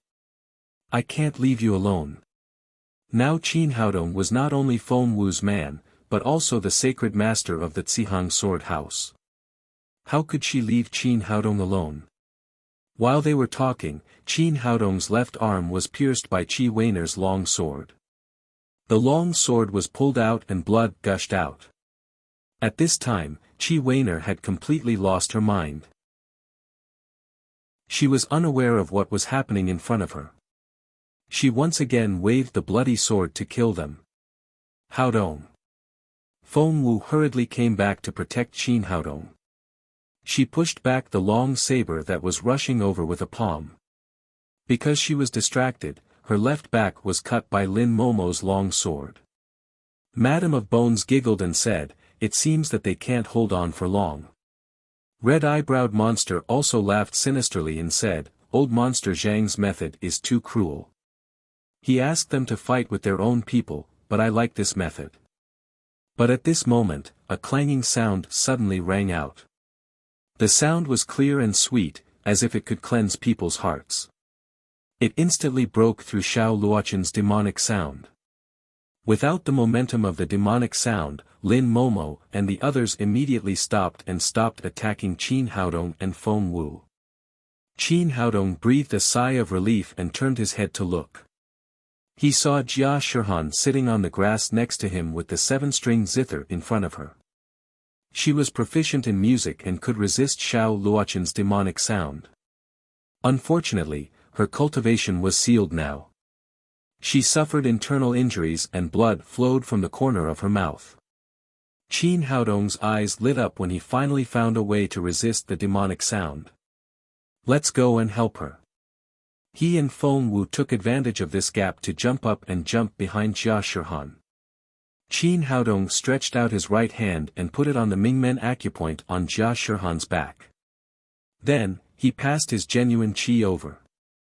Soon, he found that the meridians in Jia Shihan's body were wide and his genuine qi was running freely without any rejection, as if Jia Shihan had cultivated it herself. With the help of genuine qi, Jia Shihan's zither sound instantly became high-pitched. The melodious sound of the zither suppressed Xiao Luochen's flute sound. Madame of Bone's expression changed drastically. The wisdom of heart cleansing spell of the Yinsha sect. Who is this woman? How can she know the wisdom of heart cleansing spell? Is she from the Yinsha sect? But why are the people of the Yinsha sect so weak? They don't have any cultivation at all. Red-eyebrow monster shouted, no matter who she is, just kill her first. Everything in the world reinforced and restrained each other. The zither sound played by Jia Shihan seemed to be the natural nemesis of Xiao Luochen, suppressing him. Lin Momo and the others stood there stiffly, no longer driven by the demonic sound. The confusion in their eyes slowly dissipated, and they gradually regained their clarity. Although they had not fully recovered their consciousness, it was only a matter of time. Seeing this clearly, Madame of Bones and Red-Eyebrowed Monster once again attacked the three people sitting cross-legged on the ground. Originally, Qin Haodong and Feng Wu were not afraid of these two people, but unfortunately, the current situation was extremely passive. They sat on the ground and could not move. Qin Haodong had an idea. He stretched out one foot and put it on Jia Shihan's Mingmen acupoint to ensure the input of genuine qi. He used one arm to control the Xian Yuan sword to fight against the enemy. Even so, they were completely in a passive state of defense, and their combat effectiveness was naturally greatly reduced. They could only rely on the sharpness of the Xian Yuan sword and the Leimu sword to barely protect themselves. Madame of Bones and Red-Eyebrowed Monster were both old monsters who had lived for nearly 100 years. They soon found the flaws of the three of them. Red-Eyebrowed Monster entangled Feng Wu, while Madame of Bones used the long sword in her right hand to divert Qin Haodong's Xian Yuan sword. She slapped Jia Shihan's back with her left hand. She knew very well that as long as she killed this woman who could play the Prajna mind-clearing incantation, everything would return to the previous state. At that time, Qin Haodong and Feng Wu could only wait for death. Qin Haodong's Xian Yuan sword in his right hand was too late to save her. His left hand was holding Feng Wu's right hand, so he was unable to help at all. Seeing that the girl was about to die, he rushed forward in a hurry and blocked the palm for Jia Shihan. Madame of Bones was different from Lin Momo and the others. She was a 9th-level Supreme Power Master, and she used all her strength in this palm. It was like the wind and thunder of the 9th heaven, smashing Qin Haodong's back with the momentum of crushing everything. Qin Haodong and Feng Wu were in the state of dual cultivation. Although their genuine qi was strong, they could not block this earth-shattering blow. He felt as if his entire internal organs had been shattered. He spat a mouthful of blood on the back of Jia Shihan's neck, then slowly fell to one side and fell into a coma. Haodong. Feng Wu let out a sorrowful cry. The Leimu sword in her hand crazily swept toward Madame of Bones and Red-Eyebrowed Monster. She did not defend at all, only attacked crazily. Madame of Bones and Red-Eyebrowed Monster did not want to fight Feng Wu to the death. After succeeding in one move, they immediately retreated. Feeling the warmth on her neck and the strong smell of blood, Jia Shihan realized what had happened. She stopped playing and slowly turned around. When she saw Qin Haodong lying on the ground, endless sadness quickly filled her whole body. "Brother," with a soft cry, 2 lines of clear tears flowed down her cheeks. She did not know when she had fallen deeply in love with this man. For this man, she could give up everything, even her life. Because of this, she desperately fought against Xiao Luochen, the venerable of magic sound, in order to save Qin Haodong. But now this man had blocked a fatal blow for her. She did not know whether he was dead or alive, which made her heart ache. Crack, she seemed to have heard the sound of her heart breaking. No, it was not the sound of her heart breaking, but the seal in her body breaking. Then, a powerful force suddenly burst out from her body. Chapter 605. Jia Shihan squatted down, gently stroked Qin Haodong's pale cheek with her palm, and helped him wipe the blood from the corner of his mouth. She was a pure girl, as pure as a piece of white paper. This was the first time she had touched her feelings and tasted the taste of first love. Now that the person she loved the most had suffered such a serious injury, her heart was filled with grievances, hatred, anger, sadness, and all kinds of negative emotions. She wanted to vent, take revenge, and kill. All kinds of negative emotions mixed together and finally turned into monstrous killing intent, instantly breaking through the seal that locked her cultivation. Ah! Jia Shihan stood up and let out an angry roar. Her thin body erupted with a powerful force, and her momentum soared like a rocket. The first level of the Supreme Power Realm, the second level of the Supreme Power Realm. In the blink of an eye, she had reached the 9th level of the Supreme Power Realm. If Qin Haodong were awake, he would be greatly shocked. He would never have dreamed that the little girl he had picked up was actually at the 9th level of the Supreme Power Realm. And this was not the end. Jia Shihan's momentum was still rising rapidly, seeking a stronger breakthrough. The surrounding qi of heaven and earth seemed to have been sucked in by a huge force and rushed into her body. Madam of Bones and Red-Eyebrowed Monster were stunned. Powerful. She was really too powerful. They had never expected that this little girl would turn out to be a hidden master. They had only seen this kind of cultivation and momentum from the sect leader of the Heavenly Demon sect. Xiao Luochen also stopped playing and looked at Jia Shihan with a face full of fear. Then he cried out in surprise, "Saint, this is a saint! Run!" After shouting, he turned around and was about to escape, but it was too late. How could the angry Jia Shihan let go of the culprit? She stretched out her hand and the 7-stringed zither flew directly into her hand. Jia Shihan held the zither in her left hand and played it gently with her right hand. The melodious sound of the zither immediately brought endless qi of heaven and earth and turned into a huge spear, shooting towards Xiao Luochen with endless pressure. Xiao Luochen was shocked and quickly raised the bone flute in his hand to play. The notes turned into a solid shield, trying to block the spear. However, at this time, Jia Shihan was really too powerful. This spear was like a peerless divine weapon, which was not something that the shield could contend with at all. As soon as the spear and the shield came into contact, the shield shattered into pieces and scattered into the air. At the same time, the flute in Xiao Luochen's hand was also shattered. This flute was originally a spiritual weapon, but unfortunately, it could not withstand Jia Shihan's attack. Under the raging qi of heaven and earth, it turned into a pile of dust in the blink of an eye. After the spear broke through the shield, its speed did not slow down at all.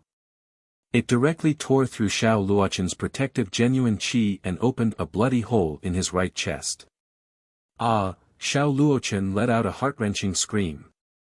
In the face of the godlike Jia Shihan, he completely lost the courage to fight. He used his last life-saving trick and instantly turned into a cloud of blood mist and disappeared into the night. Seeing that venerable flute was defeated in one move, Madam of Bones and Red-Eyebrowed Monster were so scared that they almost peed their pants. They turned around and ran. Jia Shihan flicked her fingers again, and strings of notes turned into an overwhelming sword rain that shot toward the two of them. Madam of Bones and Red-Eyebrowed Monster were shocked. They hugged each other fiercely and used the life-saving secret skill of the Devil Gate, the blood escape skill, at the cost of their vitality. They turned into a blood shadow and fled into the distance. After driving away the strong enemy, Jia Shihan flicked the mind-clearing incantation again. This time, driven by her powerful cultivation, Lin Momo and the others instantly regained consciousness. Seeing that the crisis had been resolved, Feng Wu put away the Leimu sword, picked up Qin Haodong, and rushed back to her room. She asked Qin Haodong to sit cross-legged, and then put her hands on her back. She transferred the genuine qi in her body to him as if it was free. Madame of Bones's palm just now had really frightened her. The full blow of a level 9 Supreme Power Master was extremely powerful. She did not know how serious Qin Haodong's injury was. It was not until her genuine qi merged with Qin Haodong's and formed a great circle of circulation that she was finally relieved. As long as the genuine qi could be circulated, it meant that the injury was still within the scope of being saved. Madame of Bones's palm was indeed very heavy. Fortunately, Qin Haodong had reached the primary level of the Greenwood longevity body after forming the gold core, so the blow did not kill him. However, he had suffered a very serious internal injury. Under the treatment of the genuine qi of dual cultivation, Qin Haodong's injury recovered little by little. About 2 hours later, he slowly woke up. He opened his eyes and saw Lin Momo, Qi Wan, and Nalan Wushuang looking at him with concern. It was as if they were afraid of disturbing his recovery. They were all silent, and even the little fellow was sitting obediently in Lin Momo's arms. "He's awake, Papa is awake." The little fellow was the first to cry out excitedly. Lin Momo choked with sobs and said, "Haodong, you're finally awake. You scared us to death."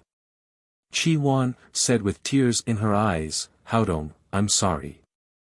We hurt you." Although the others did not speak, they all looked guilty.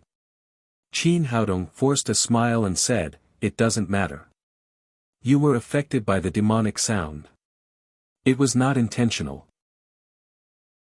Besides, I'm fine now. Let bygones be bygones. Don't take it to heart." Lin Momo nodded and said, "Then take good care of yourself. We'll go out first."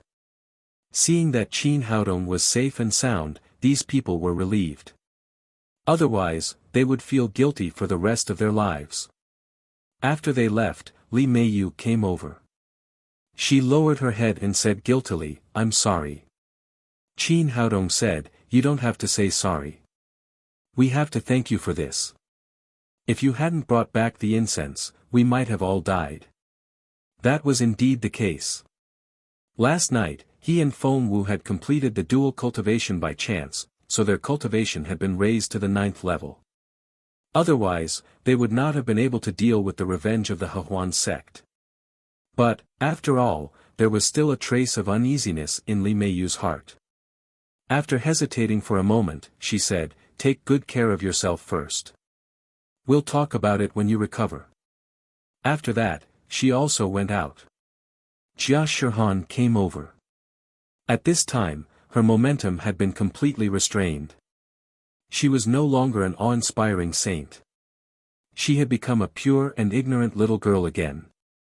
Jia Shihan said in a low voice, "Brother, thank you for saving me." Qin Haodong said, "I should thank you.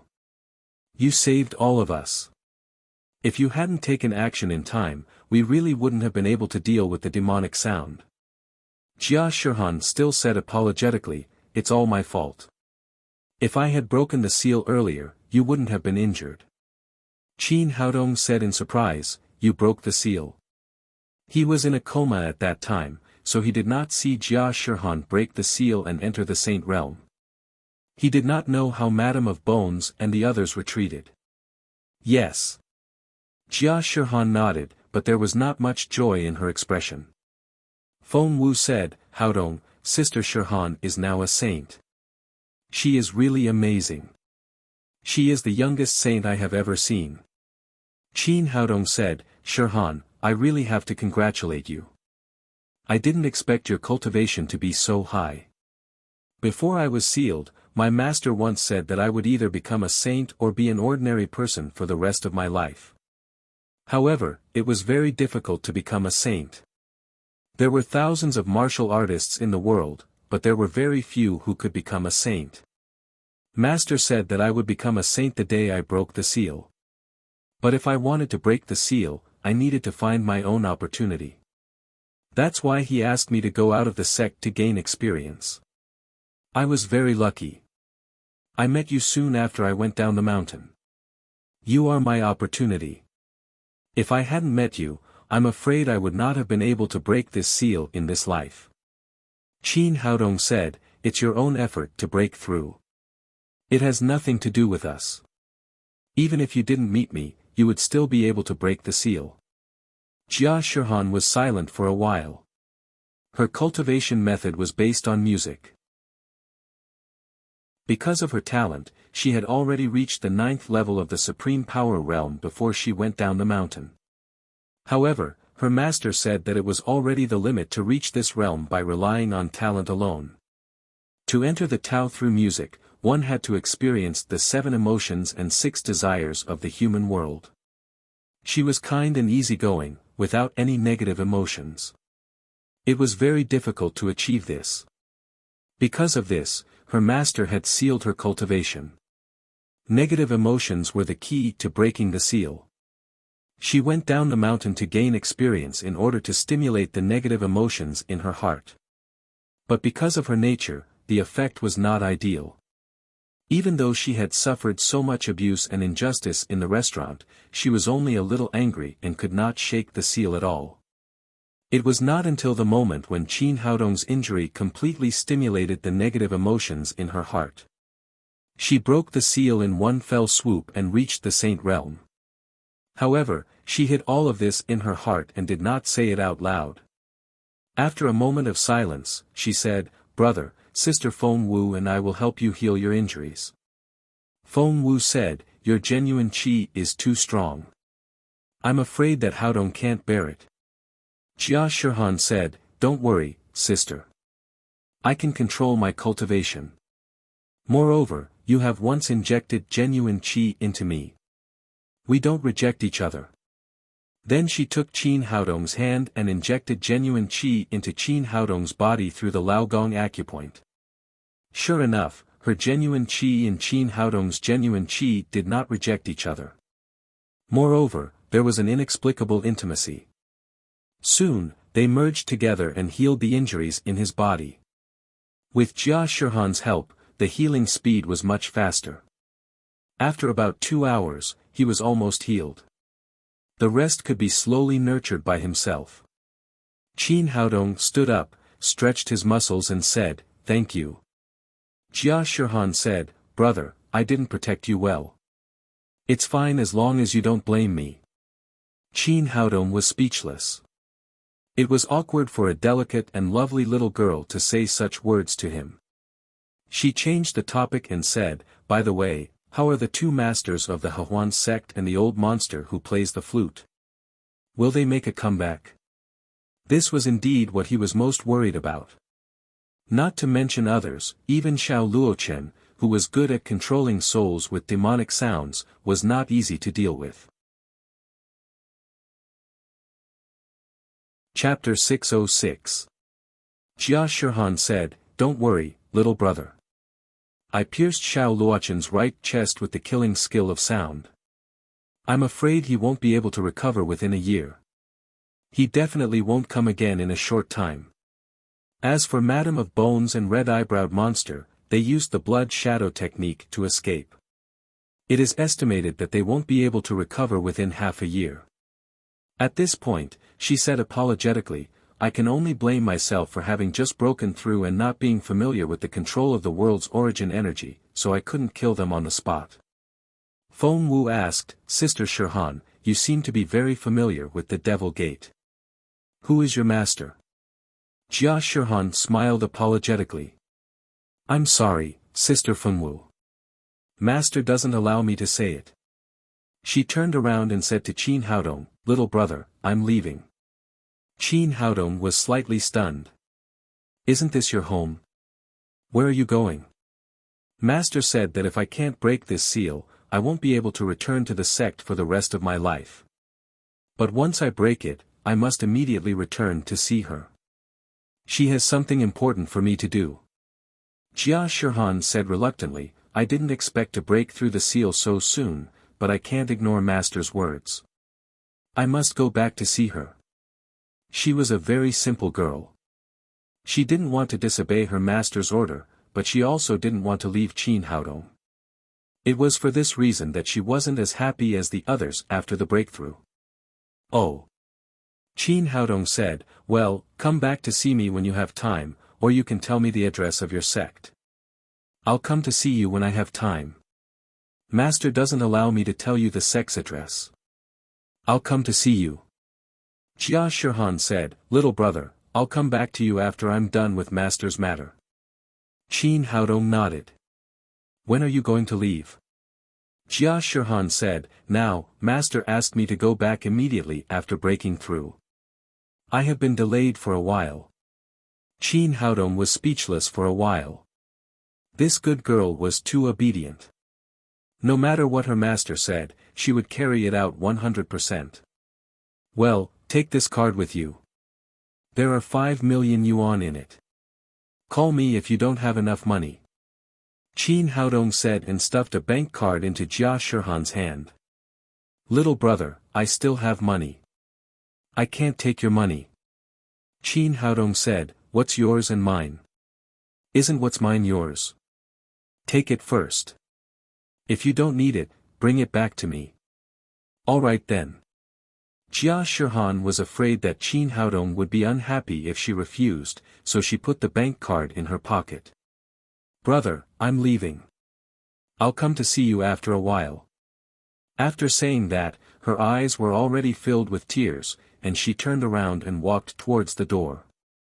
Qin Haodong said, wait a minute, I'll see you off. Jia Shihan said, there's no need. Your injury has just healed and you need to rest. Moreover, I have a very low tier threshold. If you send me off, I will cry. It's better for me to leave alone. Qin Haodong looked at her holding back her tears and felt a little sad in his heart. He didn't say anything more. Feng Wu suddenly asked, is your master called you Lingyun? Jia Shihan turned around. Although there were still tears in her eyes, she smiled mischievously. Sister Feng Wu, you guessed it. I didn't say anything. After that, she waved at the two of them and left the room without looking back. Qin Haodong looked at Feng Wu and asked, do you know Shihan's master? I guessed it. Feng Wu said, there are 5 hidden sects under the Zihang Sword House. They are the Xuanfa sect, the Divine Design sect, the Killing Sound sect, the Array Origin sect, and the Elixir Medicine sect. Among the 5 sects, the Killing Sound sect uses music to enter martial arts. Their cultivation method can suppress the demonic sound in the soul. Sister Shihan should have come from the Killing Sound sect, whether she used the mind-clearing mantra at the beginning or the Killing Sound method later. It's also because of this that her internal strength and genuine qi are compatible with ours without any conflict. That makes sense. Qin Haodong thought for a moment and said, you are the young sword master of the Zihang Sword House. Don't you know the people in the Killing Sound sect? Feng Wu said, that's the problem. Every 5 years, the Zihang Sword House will hold a gathering within the sect. At that time, the protectors, sword masters, and the people of the 5 hidden sects will all be present. I don't dare to say anything else. I know all the disciples above the Supreme Power Realm, but I have never seen Sister Shihan. Qin Haodong said in surprise, why? Since you don't know her, how can you guess who her master is? Feng Wu said, it's a long story. More than a decade ago, the old sect master of the Killing Sound sect suddenly died of illness. Before he died, he did not decide on the next sect master. At that time, the old sect master had 2 most outstanding disciples. One was Yu Lingyun, and the other was Yu Bingyun. They were both amazing figures, and their cultivation was the same. They were both at the 8th level of the Supreme Power Realm. Later, under the leadership of the elders of the Sword House, the Killing Sound sect held a vote among the disciples of the sect. Finally, Yu Bingyun was chosen as the sect master. But Yu Lingyun refused to accept it. After that, she left the Killing Sound sect and made an agreement with Yu Bingyun. Whoever could teach a disciple to reach the Saint Realm would be the sect master of the Killing Sound sect. Qin Haodong said, "What happened? Did Yu Bingyun agree?" "Yes." Feng Wu said, "The sect masters of the 5 hidden sects are only at the 9th level of the Supreme Power Realm. There has never been a master at the Saint Realm. Yu Bingyun has no reason to refuse." Moreover, in the eyes of others, Yu Lingyun was just angry. This was a completely impossible task.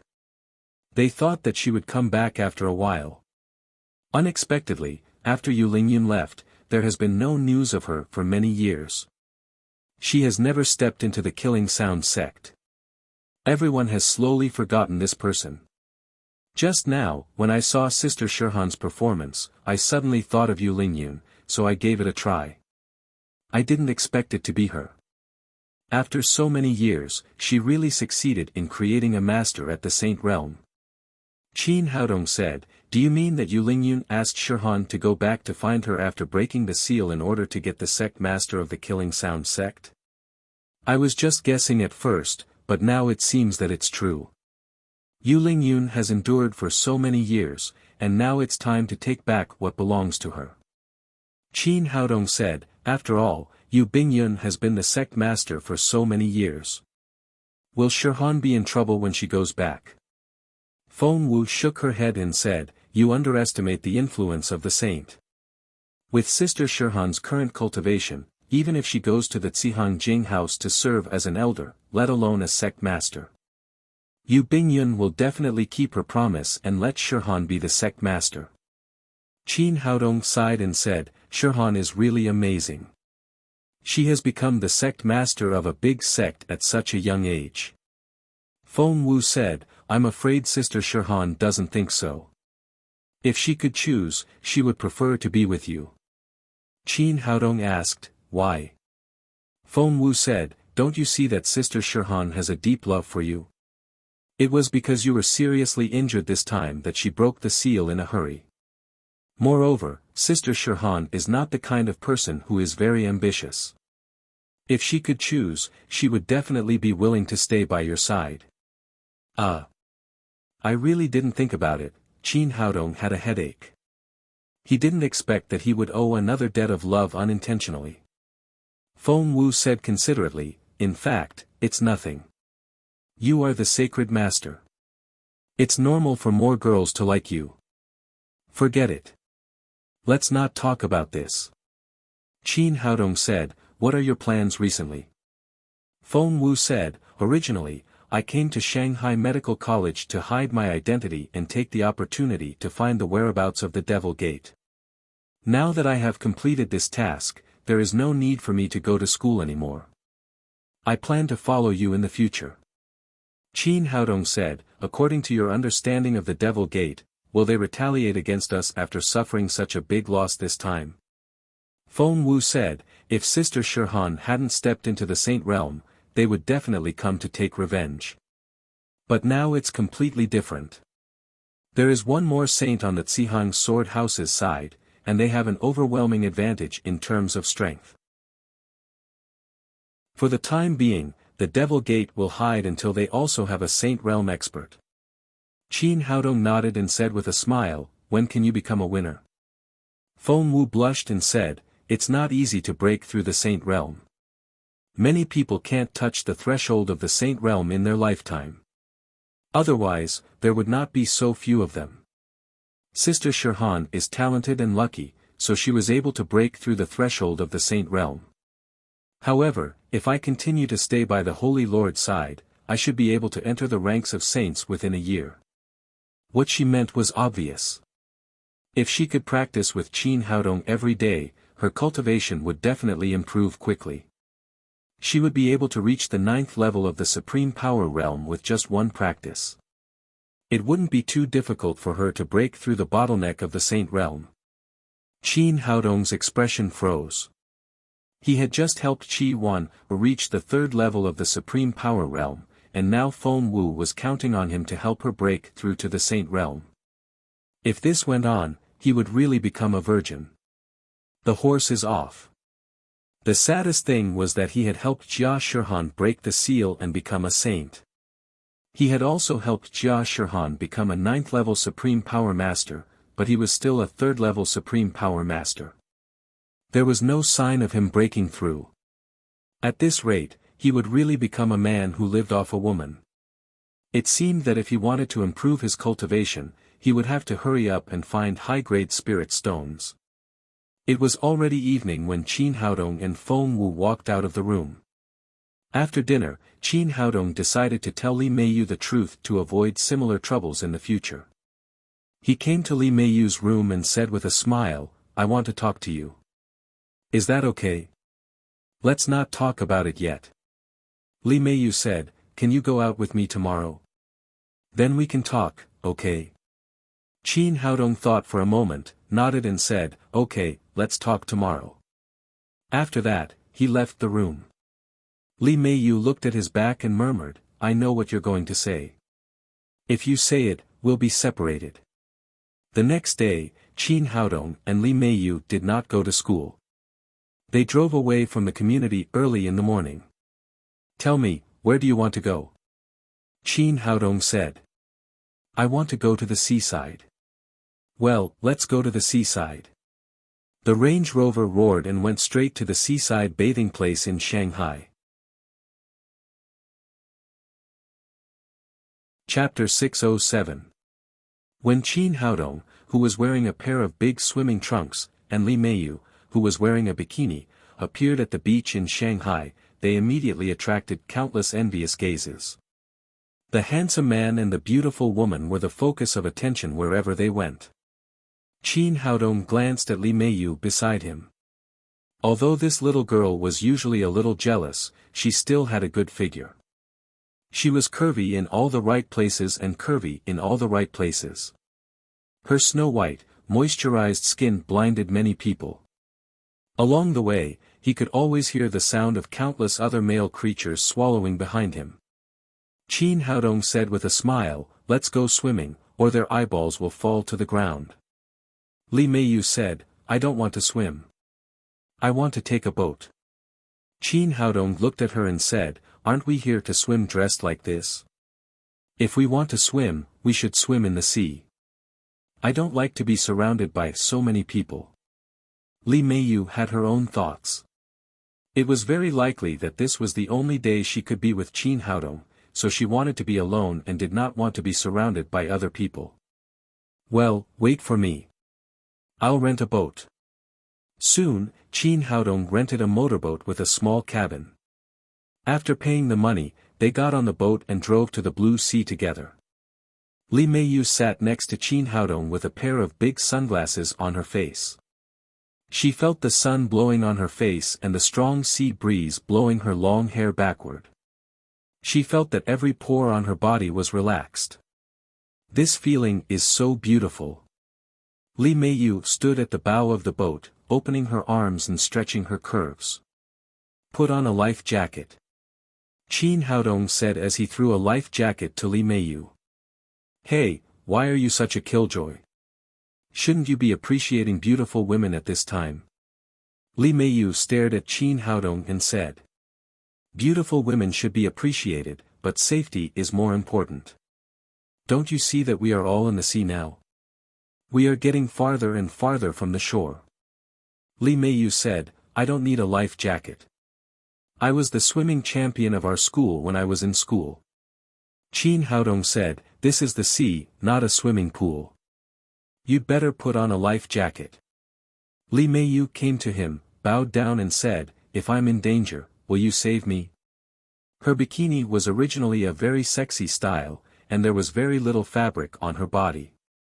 After she bent down, the two beautiful curves became even more exaggerated.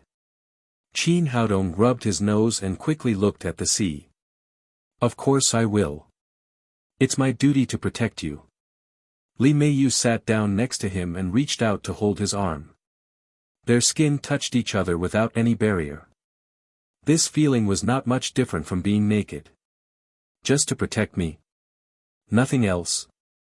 When we first met, you said that you wanted to pursue me, but you haven't done anything yet. Qin Haodong thought about it and decided to tell her the truth. He set the yacht on autopilot, turned around and said, "I'm sorry. I lied to you about this." Li Meiyu asked in astonishment, "What do you mean?" Qin Haodong said, "I said that I wanted to pursue you because I wanted to get close to you so that I could protect you closely. In fact, my real identity is the boss of Daddy's security company, and I'm also the bodyguard hired by your grandfather.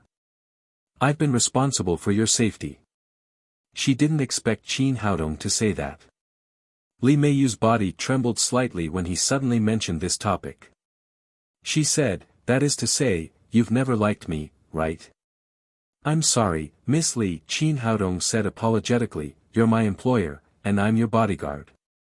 I have more than one girlfriend." Li Meiyu said with a pale face, "Are all the women at home your girlfriends?" Qin Haodong said, "Almost, except for Shirhan." "Liars, you liars." Li Meiyu roared angrily, "Why did you gang up to deceive me?" Qin Haodong said, "Miss Li, don't get excited. We did this to better protect you. I don't want you to protect me. I just want you to be my boyfriend. Do you know? You're the first man I've fallen in love with in so many years." Li Meiyu suddenly grabbed Qin Haodong's arm and said excitedly, "Can you break up with those women and be my boyfriend? I can give you money. I can give you a lot of money. You know my identity. I'm the only heir of the Li family. As long as you are my boyfriend, all these properties will be ours in the future." "Miss Li, calm down." Qin Haodong said, "It's not a matter of money. I can't break up with them. Our relationship can't be bought with money." "Then tell me, how can you be my boyfriend?" "No matter what conditions you put forward, I'll promise you." Speaking of this, Li Meiyu choked with sobs and cried, "I just like you. I want you to be my boyfriend. What's wrong with that? I'm not worse than them at all. I can do whatever they want to do for you. When you were injured that day, I was really heartbroken. At that time, I thought that if I could, I would be willing to endure this pain for you, and even die for you." Qin Haodong sighed secretly. This girl was sincere to him, but it was a pity that the way she expressed her feelings was a little extreme. Looking at Li Meiyu, who was crying like a pear blossom in the rain, he was about to comfort her. Suddenly, his scalp went numb and a great sense of crisis rose in his heart. He turned his head and saw a flash of light on the distant sea. Danger! He suddenly rushed forward and directly threw Li Meiyu on the deck, and they rolled continuously. Li Meiyu's heart tightened. Was his condition to have sex with her here? Should she agree or not? "Come on, I like him anyway." Li Meiyu stretched out her hands and hugged Qin Haodong, and they rolled on the deck together. Just as her mind was full of messy thoughts, she suddenly felt a chill around her and fell into the sea with a splash. Before she could figure out what was going on, there was a loud bang, which almost broke her eardrums. A stream of light flew over and directly hit the cabin of the speedboat, causing the entire hull to burst into a huge ball of fire. "What's going on?" Li Meiyu knew that Qin Haodong had saved her, but before she could figure out what had happened, she felt that Qin Haodong was holding her tightly and swimming away from the water. Although she was very good at swimming and her lung capacity was much larger than that of ordinary people, she still couldn't stand such a long time of diving. She kept patting Qin Haodong's back, indicating that she couldn't take it anymore and wanted to go up to breathe. Qin Haodong had no choice but to slowly float to the surface with her. He poked his head out and breathed in the fresh air. From a distance, he saw that the yacht was burning.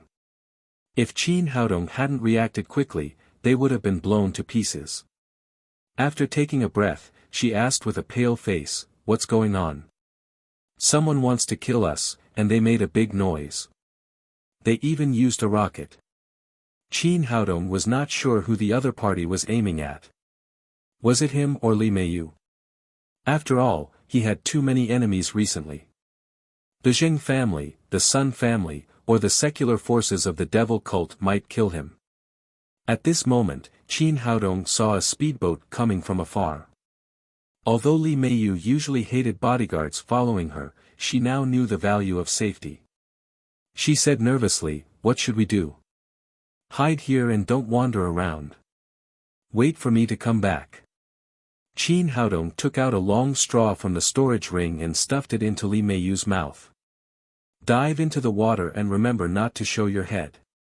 Come out when I find you." "I know. You must be careful." Li Meiyu realized that it was not the time to lose her temper after the narrow escape. She dived into the water with the straw in her mouth. She was good at swimming, and with the straw to ensure her breathing, it was not a problem to hide underwater for a few hours.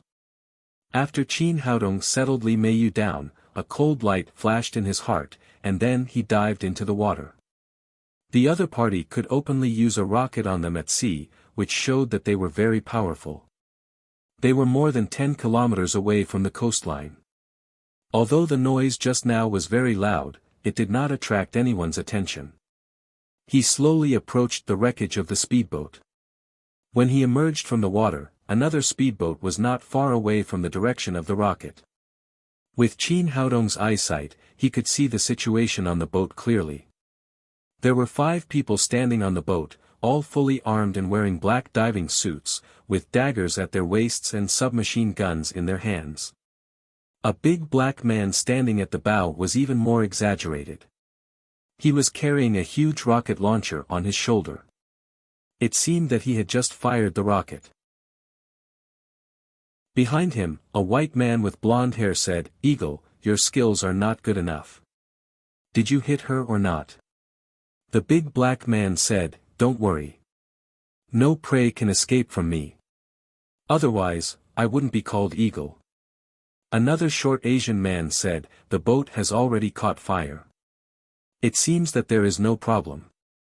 Wasn't this mission a little too simple? It's a waste of $10 million to hire our predator mercenary group to kill a little girl." The blonde man said, "Why do you care so much? Isn't it a good thing to have money?" "That's right. If we get the $10 million commission, we can go to the Caribbean coast to enjoy the beauties." The one who spoke was another bald man with bulging muscles. He said excitedly, "Let's go and have a look. As long as we find the woman's body, we can go back and get the money." The big black man said, "The rocket is so powerful that it's impossible to find the body. I'm afraid it has been blown into pieces." Chapter 608. A tall and thin black man with small braids sitting at the stern said, "I want to see them alive or dead. This is the other party's order. At least we have to pick up a piece of flesh for DNA testing." The blonde man laughed and said, "It's a pity that the young man on the boat is a good-looking man. It's a waste that he became a scapegoat." The bald man said, "Damn it, I really don't understand you gays. There are so many beautiful women that you can have sex with, but you just like men."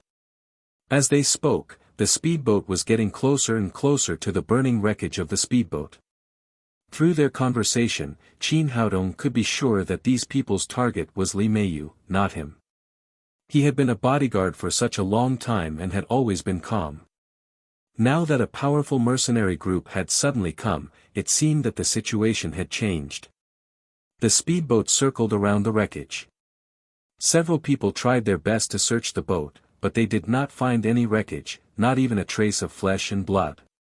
The blonde man said, "There is no one on the boat. It's very likely that they were blown into the water, or jumped into the water in advance." Black Hawk said, "How is that possible? We attacked suddenly. Can they predict the future?"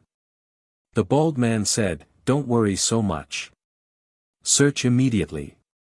These 2 people are probably in the nearby sea." It seemed that he was the boss of this mercenary group. After that, the bald man and the blonde man stood guard on the boat with submachine guns, while the other 3 people jumped into the water and began to search. It was not convenient to use guns in the water, so the 3 people threw their guns on the boat and took out the daggers at their waists. Obviously, they had all been professionally trained. They dived into the water like three big black fish, leaving the direction where the speedboat came from and searching in the other three directions. The blond man and the bald man stood at the bow and stern of the boat with AKs in their hands, staring at the sea vigilantly. The blond man cried, "Boss, if that gigolo is not dead, give him to me. I haven't seen such a good guy for a long time." His face was full of excitement, and he did not notice that a long golden sword had appeared behind his head. Qin Haodong was lurking nearby. Seeing that this gay man dared to have bad intentions towards him, he sentenced him to death first. After a flash of golden light, the Xianyuan sword directly penetrated the back of the blond man's head. "You have to be careful. Don't think about these messy things. I feel that something is not right today." As the bald man was speaking, he suddenly heard a splash behind him. He quickly looked back and saw that the blond man had fallen into the water, followed by a splash of blood floating up. "Not good, there's a sneak attack." The bald man suddenly became nervous. He patrolled the area with his AK, but the sea was calm. Other than a few seabirds flying past, there was no sign of anyone. What's going on? How did this gay guy die? Even though the bald man had been through hundreds of battles, he was still full of doubts. To be able to silently kill his companion, what kind of method did he rely on? Was he using a silenced pistol or a flying knife? No matter what, he had to see the other party's shadow. However, he didn't see anything. The silent sea was filled with endless strangeness. "No, it's dangerous." The bald man put his finger in his mouth and whistled loudly, reminding the other three companions to come back quickly. Hearing the whistle, the others immediately realized that something serious had happened and quickly returned. However, only Black Hawk and the Asian man came back. The black man with a ponytail did not come back. The two men climbed onto the boat. Black Hawk said to the bald man, "Boss, what happened?" The bald man pointed to the floating body of the blond man and said, "The gay man is dead."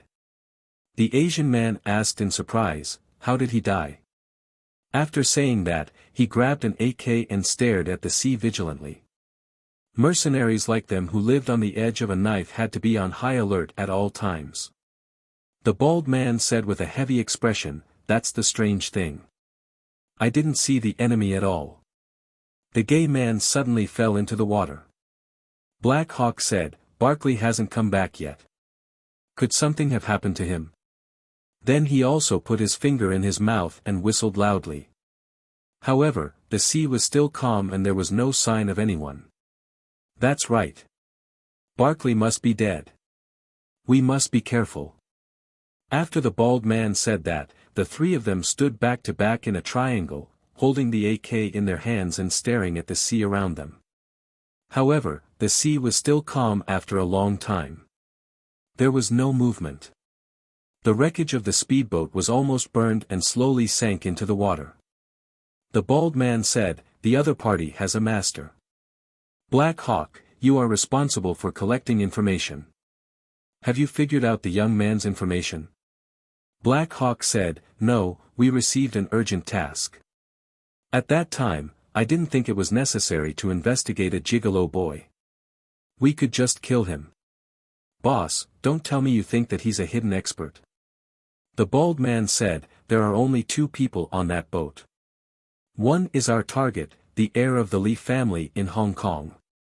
We know their information very well. There is nothing special about them except that they are from good families. Now two of us have died silently. Who else could it be but that young man?" The Asian man said, "Boss, do you think it's haunted?" Black Hawk said, "Don't talk nonsense. We have killed countless people over the years. If there were ghosts, we would have seen them long ago. How could we wait until today?" The Asian man said, "But it's obvious that someone wants to kill us, but we can't even see a shadow now." Boss said, "It's that young man, but I don't think it's possible. Where do you think he can hide?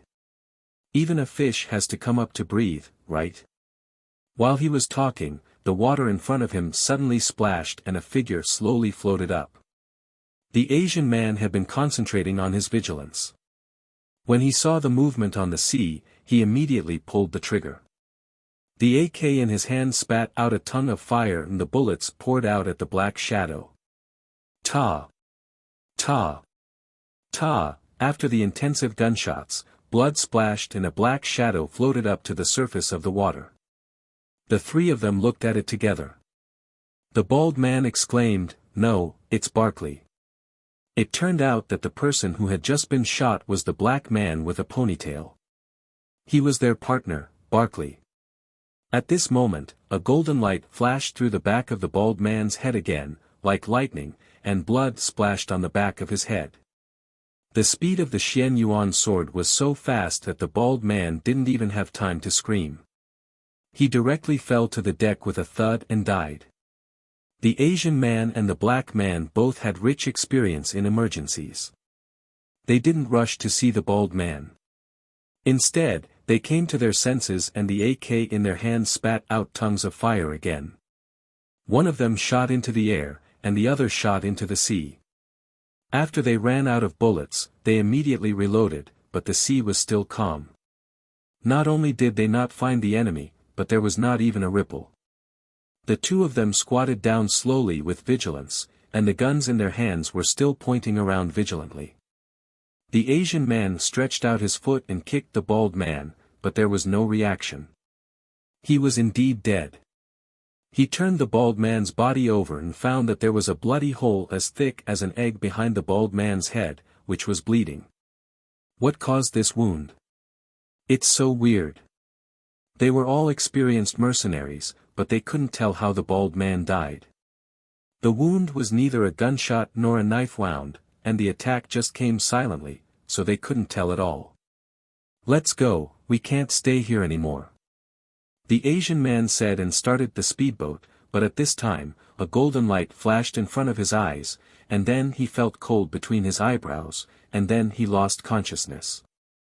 Black Hawk still didn't see anyone, and his companions died again.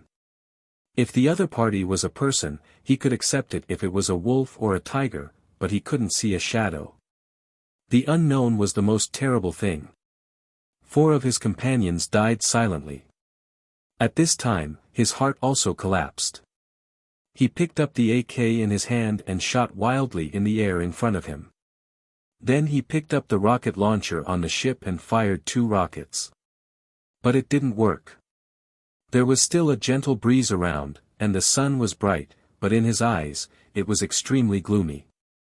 "Devil, who are you? Come out, I'm not afraid of you." Black Hawk waved the rocket launcher in his hand and howled at the void. At this moment, a golden light passed by and cut toward him. Before he could see what it was, the Xian Yuan sword cut him in half together with the rocket launcher, and he fell into the sea behind him. The poor predator mercenary corps, who was famous in the mercenary world, was buried in the sea without even seeing who the opponent was. After Black Hawk's death, Qin Haodong floated up from the sea and jumped onto the speedboat. He glanced at the bald man's body and kicked it into the sea. Naturally, he would not have any mercy for this kind of person.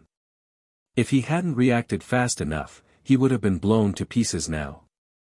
Since he wanted to kill others in exchange for the commission, he should be prepared to be killed.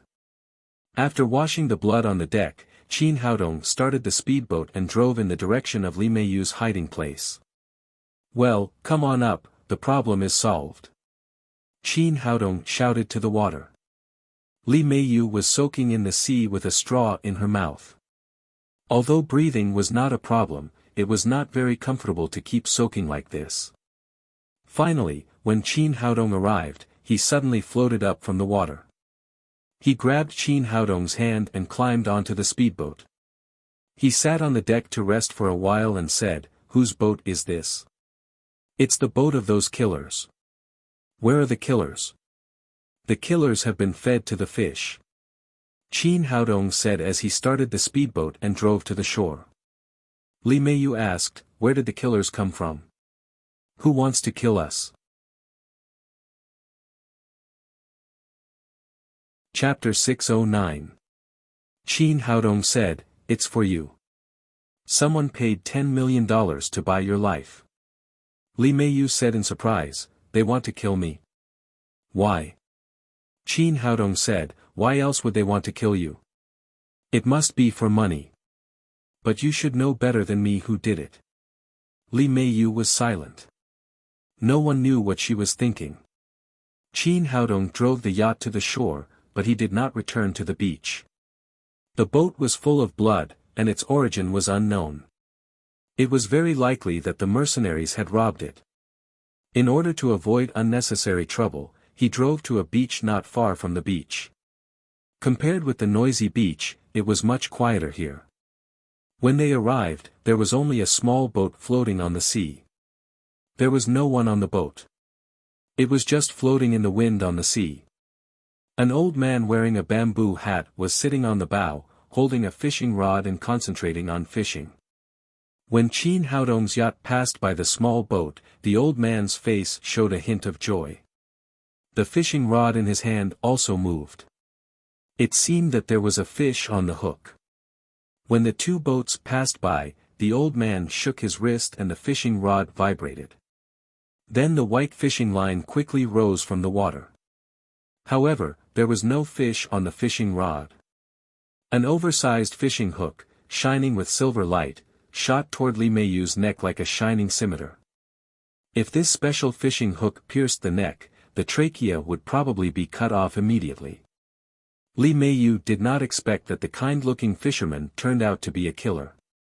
She did not have time to react and was stunned. The assassination seemed to be extremely simple, but it was a killing move that had been prepared for a long time. It killed people silently. In the blink of an eye, the fishing hook was already in front of Li Meiyu's throat after the unexpected assassination. The corners of the old man's mouth curled up into a cold smile, but at this moment, a golden light flashed, and a sharp sword Qi instantly slashed the fish hook into powder. The old man was shocked. He did not expect that Qin Haodong, who looked ordinary, turned out to be a master. But he did not give up. He took off the bamboo hat on his head and waved it in Li Meiyu's direction. The bamboo hat was specially made. It was covered with a layer of straw. In fact, the inside was made of fine steel. The outer ring was inlaid with a dozen short blades made of fine steel. When it rotated, it was like a sharp boomerang. The bamboo hat whistled through the air, carrying with it a piercing sound. Its aura was extremely astonishing.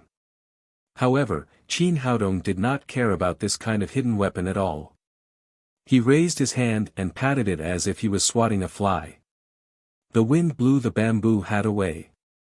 Without the bamboo hat, the old man's weather-beaten face was revealed. He stared at Qin Haodong and asked, "How did you know?" Qin Haodong said, "Fishermen are all fishermen. You will starve to death if you fish here like a fool. There's no one else who can be a killer like you. You're a complete idiot. How dare you scold me, boy? You are not in the original assassination mission. Then you will accompany this woman." The old man reached out and took out an AK from the bamboo basket next to him. He raised his hand and pointed at Qin Haodong. He shouted with a ferocious look, "Go to hell." Then he pulled the trigger hard, but he did not hear the sound of a gunshot. Then he felt a sharp pain in his wrist and both of his hands fell to the deck of the boat. "Ah!" The old man let out a miserable howl and fell to the deck. Qin Haodong gently jumped onto the small fishing boat and pointed the Xian Yuan sword at the old man's chest. "Tell me, who sent you?" He did not take the Predator Mercenary Corps seriously just now. Now that he had been assassinated twice in a row, things were not so simple. He had to figure out the situation. I don't know." The old man endured the pain with a painful expression on his face. At this moment, Qin Haodong turned his wrist and drew a sharp sword Qi with the Xian Yuan sword, directly splitting the cabin in front of him. With a scream, another killer hiding in the cabin was split in half along with the AK in his hand. Qin Haodong turned around and used mind manipulating on the old man. Tell me, who sent you? The old man said, we are just killers. We don't know who our employer is. We only know that the other party offered us $10 million to kill this woman named Li Meiyu. Since he did not know who the employer was, it was useless to keep him alive. Qin Haodong kicked the old man into the sea, turned around and jumped back onto the yacht, heading for the shore. Qin Haodong chose a flat beach and jumped ashore with Li Meiyu. Haodong, thank you for saving me. Li Meiyu said gratefully. These two assassinations were very dangerous. If it weren't for Qin Haodong, she would have died twice. Only then did she realize how important the bodyguard her grandfather had found was. You're welcome. It's my duty to protect you. Qin Haodong glanced at her and said, are you cold? A little. They didn't know when the weather had changed. Thick clouds covered the sun and the sea breeze was blowing. In addition, Li Meiyu had been soaking in the sea for so long and was only wearing a bikini. Her lips were a little blue from the cold. Qin Haodong only wore a pair of swimming trunks, so he couldn't help Li Meiyu. He jumped onto a rock next to him and looked into the distance. After coming down, he said, there is a fishing village ahead. Let's go and have a look. I'll find you some clothes and something to eat. After saying that, Qin Haodong walked forward with Li Meiyu. Out of the beach, there was a small fishing village in front of them. In front of the fishing village was a road, and next to the road was a small restaurant with a sign of Seafood Wonton Restaurant. Qin Haodong said, let's go eat a bowl of wonton first, and then go back to the bathing place to get something. Okay. Li Meiyu nodded and they walked to the chaos house together. In front of the wonton restaurant, a middle-aged woman in her 40s was collecting clothes. Qin Haodong stepped forward and said, Big sister, can you sell us one of your clothes? The middle-aged woman looked back at them. When she saw Li Meiyu, she said, Girl, you must be cold. Don't worry about money. Take a coat to warm yourself first. Then she handed a coat to Li Meiyu. Li Meiyu took the coat and put it on. Her face suddenly relaxed a lot. Thank you, big sister. Li Meiyu said gratefully. It's a small matter. Don't thank me. Come in. I'll cook a bowl of wonton for you. Have a taste of my cooking. The middle-aged woman warmly invited them into the wonton restaurant and then went to the kitchen. At this time, a boy about 10 years old ran out. He was wearing a pair of shorts and his skin was tanned probably because he often played at the beach. After seeing Li Meiyu, he ran over and said, Big sister, you're so beautiful. You're even more beautiful than my mother. At this time, Li Meiyu calmed down a lot and said, Thank you for your compliment, little brother. The little boy said, Big sister, when I grow up and make a lot of money, I'll marry you, okay? Qin Haodong said, Are all children so precocious nowadays? Li Meiyu glared at him and said charmingly, I have good taste. You have eyes but can't see. The two of them chatted with the little boy for a while. The middle-aged woman worked quickly. A few minutes later, 2 bowls of wonton were served. Have a taste. What do you think of my cooking? The middle-aged woman said enthusiastically.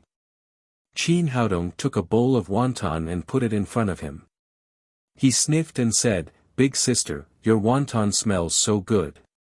The middle-aged woman wiped her hands on her apron and said, This is a secret recipe passed down from generation to generation.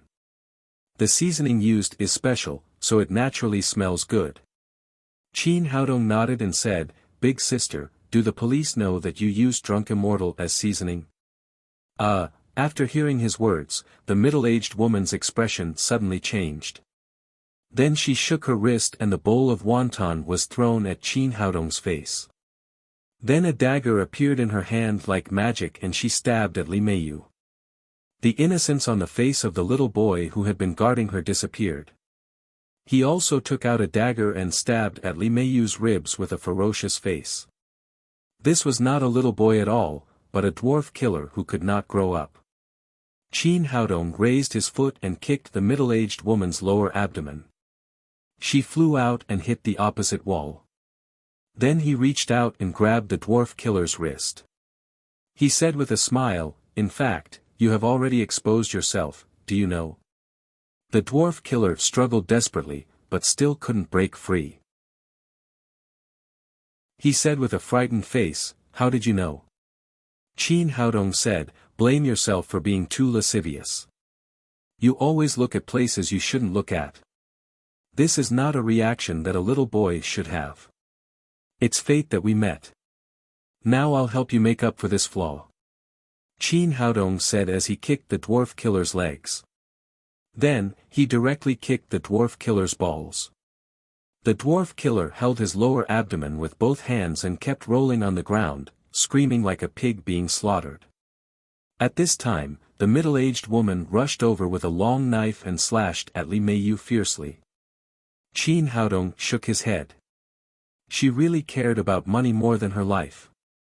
He really didn't know how such a brainless killer had survived until now. He raised his wrist and directly pierced the middle-aged woman's throat with the Xian Yuan sword. Then, he walked in front of the dwarf killer and said, "Forget it, you'd better not be a eunuch. Go to hell." In the dwarf killer's frightened eyes, Qin Haodong pierced his heart with the sword. Li Meiyu came to her senses and ran forward to hold Qin Haodong's arm tightly. "Aren't they running a shop? Why are they also killers?" Qin Haodong said, "If I'm not mistaken, the owner of this shop has just been killed by them." Then, he went to the kitchen. Sure enough, a middle-aged couple was lying in a pool of blood. He called Nalan Wuxia and then said to Li Meiyu, "Let's go back quickly. We have encountered so many killers in a row. I'm afraid that something has happened to your grandfather." Chapter 610. Hearing Qin Haodong's words, Li Meiyu also became nervous. The two of them hurried back to the beach. After returning to the car, Li Meiyu turned on her mobile phone. There were more than a dozen missed calls, all from Uncle Cheng, the old housekeeper of the Li family. As soon as she picked up her mobile phone, the phone rang again. She pressed the answer button and Uncle Cheng said in a hurry, "Miss, come back quickly. Master is critically ill." Li Meiyu was shocked and quickly said, "Hasn't Grandpa always been in good health? Why did he suddenly fall ill?" "Master has been ill for a week.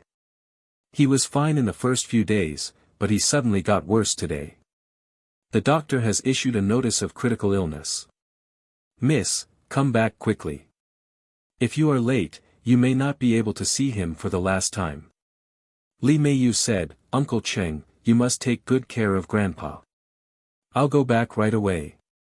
After hanging up the phone, she turned to Qin Haodong and said, "My grandpa is sick and very serious. You are the medical sage of Wuxia. Go to Hong Kong with me. You must save my grandpa." Qin Haodong said, "Okay, I'll take you back to Hong Kong and see the old man on the way." Li Meiyu said eagerly, "Then let's go now and go to the airport." Qin Haodong said, "Don't worry. I've just checked it. The nearest flight to Hong Kong is 2 hours away.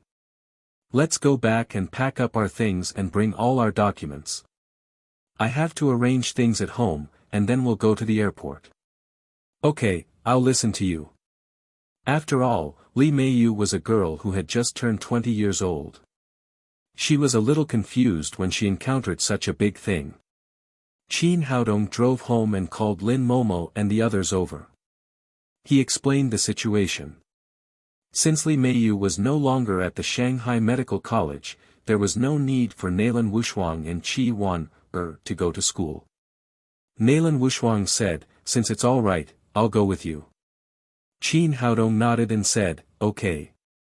Qi Wan said with regret, "I wanted to go too, but I just received a call from my mother. She asked me to go back to the capital. I've been out for a few months. It's time to go home." Feng Wu said, "I'll go back to my sect first. I'll go to Hong Kong to find you after I'm done with my business. Lin Momo had a lot of things to deal with in Shanghai, and she also had to take care of the little fellow. Naturally, she could not go to Hong Kong. In the end, Qin Haodong took Nalin Wushuang and Li Meiyu on the plane to Hong Kong. After getting on the plane, Qin Haodong said to Li Meiyu, "Have you figured out who sent the killer?" Li Meiyu shook her head and remained silent. Qin Haodong said, "In fact, it's easy to guess. As soon as your grandfather was seriously ill, 3 batches of killers were sent here in succession. Obviously, they were trying to stop you from going back to inherit the inheritance. Try to think about it. If you were to die, who would get the Li family's inheritance? Whoever benefits the most would be the most suspicious." Li Meiyu said with a heavy expression, "But they are my closest people. How could they kill me like this?" Qin Haodong said, "In some people's eyes, there is only money and interests. There is no family affection. The bigger the family, the more such things happen." Li Meiyu said, "My parents died in a car accident a few years ago. I'm the only heir of the Li family, but my grandfather has a younger brother and sister, who are my second master and great-aunt. If I die, the Li family's property will belong to them, but I really don't want them to have anything to do with this matter." "You are still too kind," Qin Haodong said, "there are some things that are useless to escape. You have to face them." Li Meiyu said, "Because I was still young, most of the family's property was in the hands of my second master and great-aunt after my father died. They would take a large amount of dividends every year. Isn't that enough?" Qin Haodong said, "There is no limit to greed. In some people's eyes, the more money, the better." Li Meiyu sighed and said, "Has Grandpa noticed something? That's why he asked you to be my bodyguard." "Maybe." Qin Haodong nodded. Old Master Li was able to build such a big family business from scratch, so he was naturally not an ordinary person. He asked again, "Why did your grandfather ask you to study in the capital and study in the Chinese medicine department of a medical university?" "Grandpa believes in metaphysics very much. There is a very famous Master Jia in Hong Kong and he has a good relationship with Grandpa. He told my fortune that there would be a bloody disaster when I was 20 years old. Only by studying Chinese medicine at the Shanghai Medical University in Wuxia could I avoid this disaster, so Grandpa sent me here." Li Meiyu turned her head, looked at Qin Haodong and said, "Now it seems that Master Jia's divination is very accurate. If you weren't by my side today, I might have been killed by these 3 groups of killers." Qin Haodong nodded and said, "Maybe." The plane took off and flew in the direction of Hong Kong. It was a luxurious villa area in Hong Kong, where all the top rich people lived. Their net worth was less than 10 billion yuan, so they could not live here. In a luxurious room, an old man in his 60s was sitting in an armchair and drinking tea. A young man in his 30s rushed in and said in a panic, "Father, something terrible has happened." The old man was the second master that Li Meiyu had mentioned. He was Li Jianye, the second master of the Li group, and the young man was his son, Li Shaoting. Li Jianye glared at his son and said reproachfully, "You're so old. Why are you so flustered when something happens? What's the big deal?" Li Shaoting took a deep breath, calmed down and said, "Father, Meiyu has already taken the plane from Shanghai to Hong Kong. She will be back soon." Li Jianye's expression changed. He pointed at Li Shaoting and said angrily, "Didn't I ask you to find someone to kill her? You can't even do such a small thing. What can you do?" Li Shaoting said, "Father, don't be angry.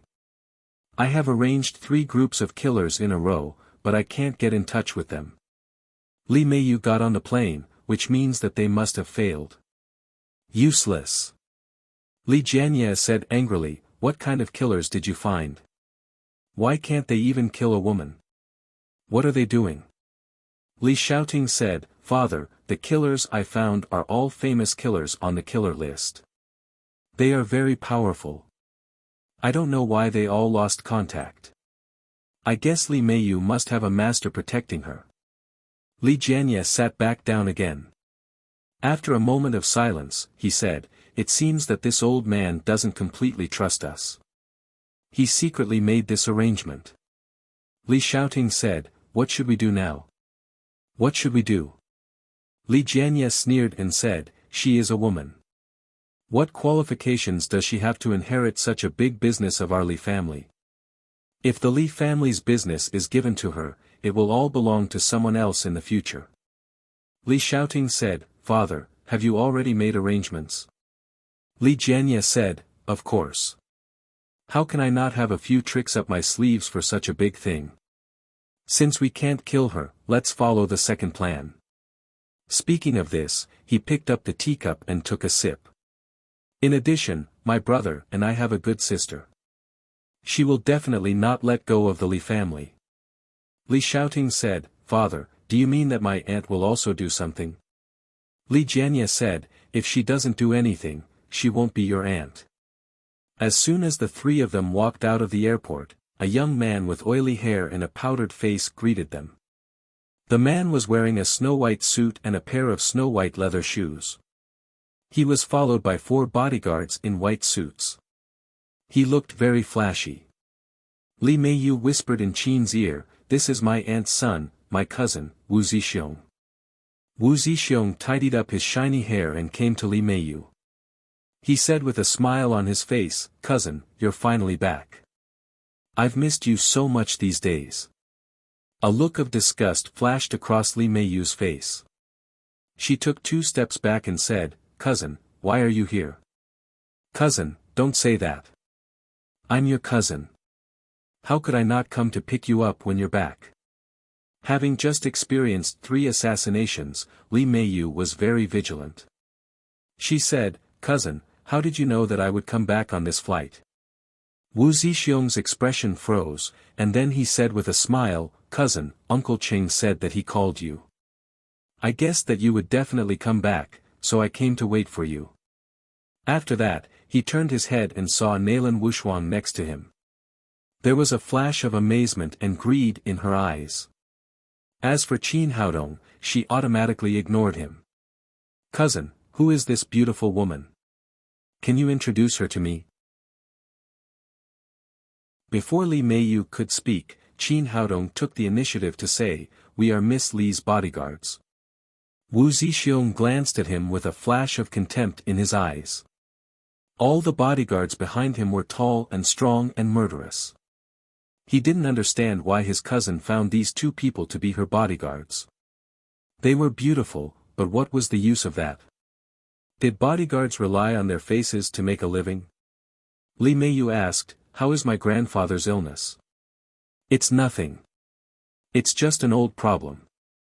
Wu Zixiong said, "Cousin, you must be tired after a long flight.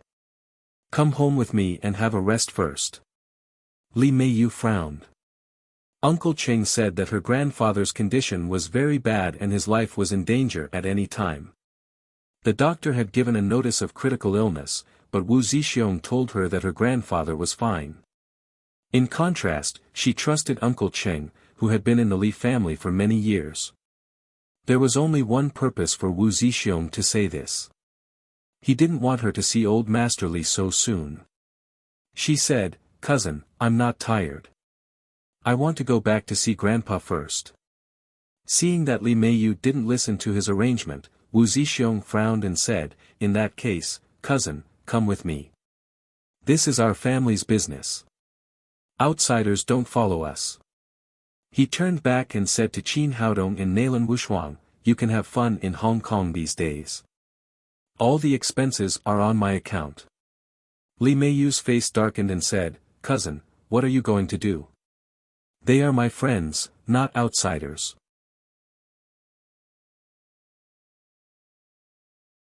Chapter 611. Qin Haodong smiled slightly. The fox's tail was finally revealed. The guy's purpose was not to pick them up, but to control Li Meiyu's personal freedom. He said, "We are Miss Li's personal bodyguards. We have to protect her safety. Thank you for your concern about the trip, but we have to wait until we cancel the employment contract. The smile on Wu Zixiong's face instantly disappeared. He said in a cold voice, "Now I'm here, so you don't have to worry about my cousin's safety. Besides, how can you protect her with only two good-looking but useless people?" Li Meiyu said angrily, "Wu Zixiong, how can you talk to my friend like that? I'm telling you, you don't have to worry about me." She turned back and said to Qin Haodong and Nalan Wushuang, "Let's go." After that, the three of them walked out of the airport together. Wu Zixiong was slightly stunned. Li Meiyu's reaction was a little beyond his expectation. When he came to his senses, he waved to the four bodyguards behind him and said, "Take Miss Li to the car and drive away the useless people." The four bodyguards were tall and strong. It was obvious that they had received special training. After receiving their master's order, they immediately rushed to Qin Haodong and the others. They were well trained and cooperated well. Two reached out to grab Li Meiyu's arm, and the other two stood in front of Qin Haodong and Nalan Wushuang. Before the two bodyguards in front of Qin Haodong could stand still, they felt a strong force hit them, and then they flew up like flying clouds. Wu Zixiong was standing there with a sneer on his face. Suddenly, he was hit by the two bodyguards and fell to the ground. His bodyguards were all specially selected. They were tall and strong, and weighed more than 100 kilograms. He almost fainted from the impact. The other two bodyguards who were going to grab Li Meiyu suddenly felt a sharp pain in their wrists before their fingers touched Li Meiyu's arm. Then both of their hands were dislocated. Qin Haodong took care of the four bodyguards in an instant.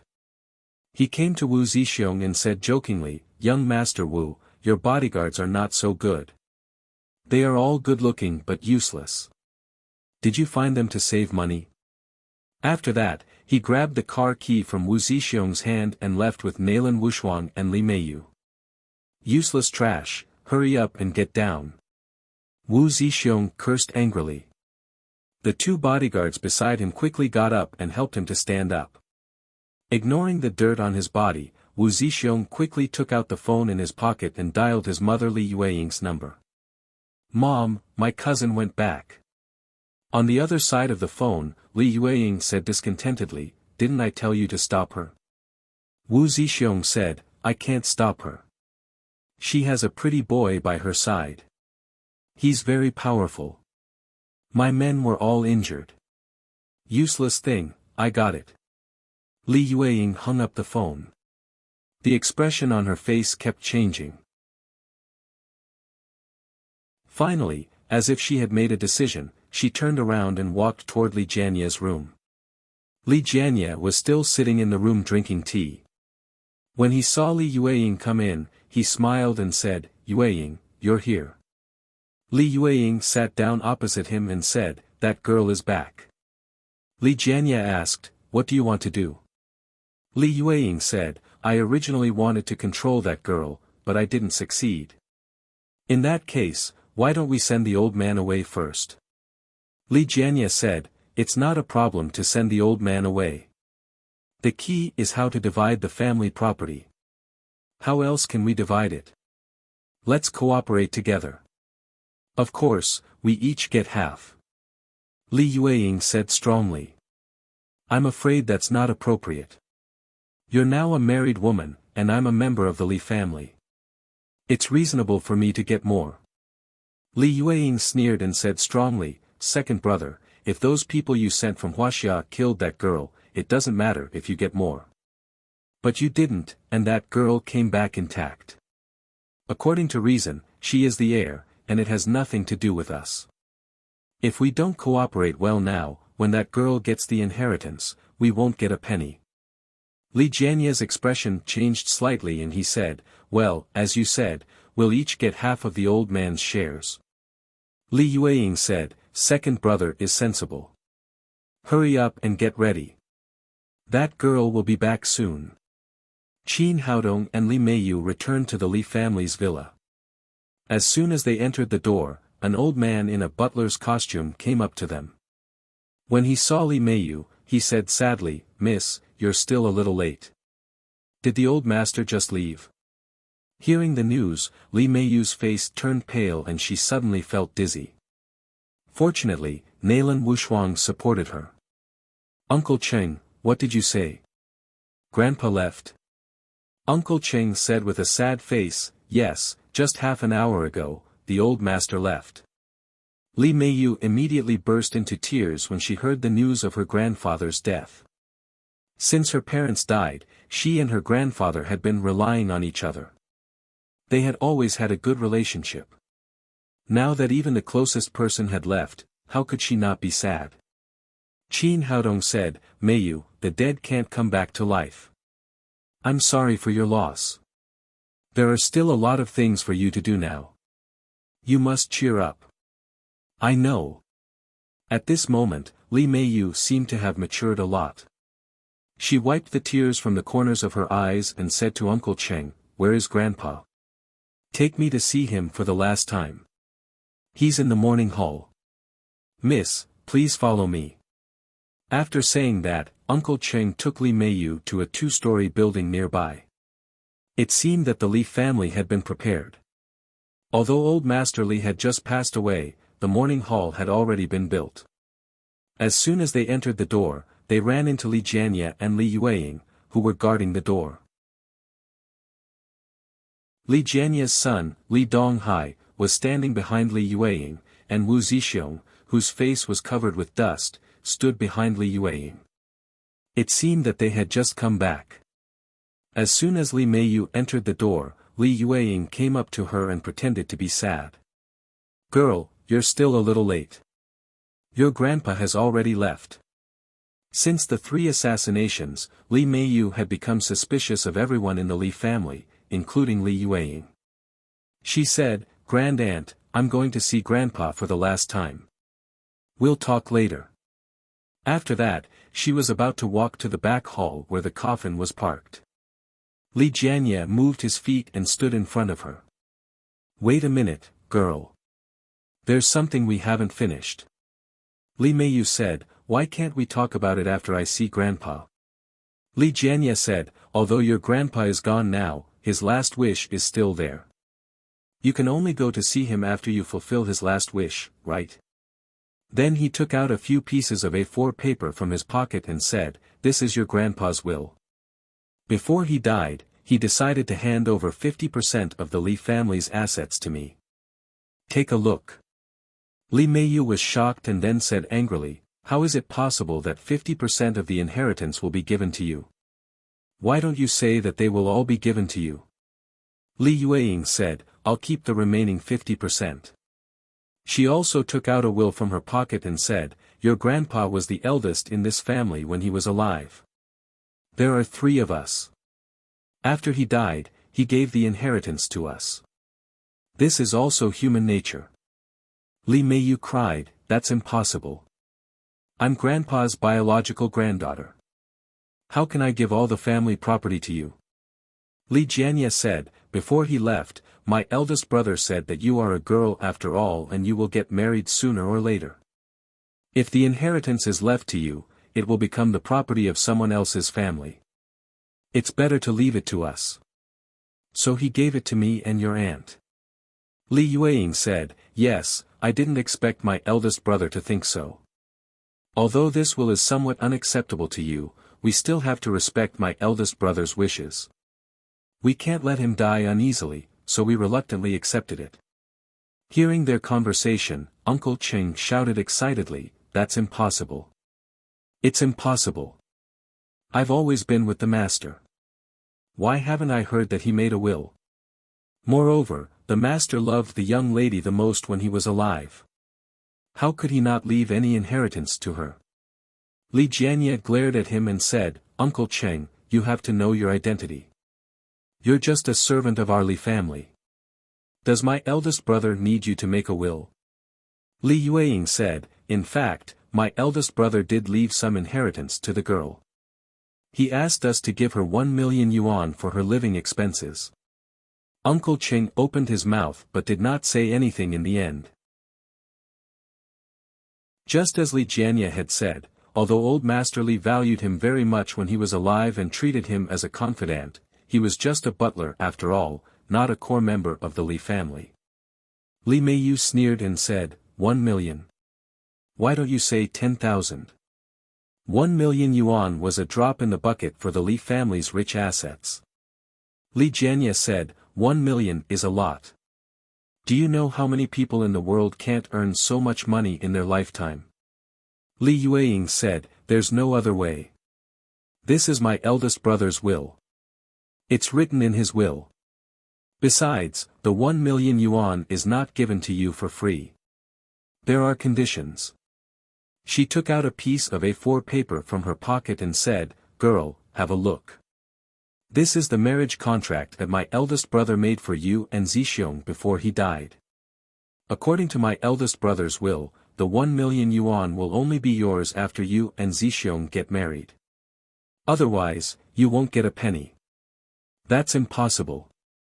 You're talking nonsense. Li Meiyu did not expect that these people not only wanted to rob her of her inheritance, but also made a marriage contract for her. She immediately shouted angrily, my cousin and I are 3 generations of blood relatives. How could Grandpa be so stupid to make a marriage contract for me? Li Yueying said, girl, you're wrong to say that. Your surname is Li and his surname is Wu. What's the big deal about a marriage contract? It's the same way in ancient times. She turned to Li Jianye and said, am I right, second brother? Li Jianye nodded and said, I guess my eldest brother doesn't want others to take advantage of him. As the old saying goes, don't let the goodies flow to outsiders. It's perfect for you to marry Zixiong.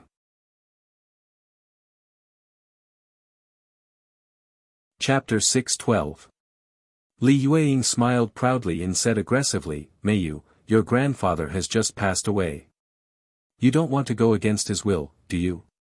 Li Meiyu cried, of course I won't go against my grandfather's will, but what you said can't be my grandfather's will. He loves me the most. He can't do this to me. Li Jianye slapped the will in his hand in front of Li Meiyu and said, this is your grandfather's will and his name is stamped on it. Why would we lie to you? Li Yueying also handed over the will in her hand and said, if you don't believe me, you can check it and see if your grandfather said so.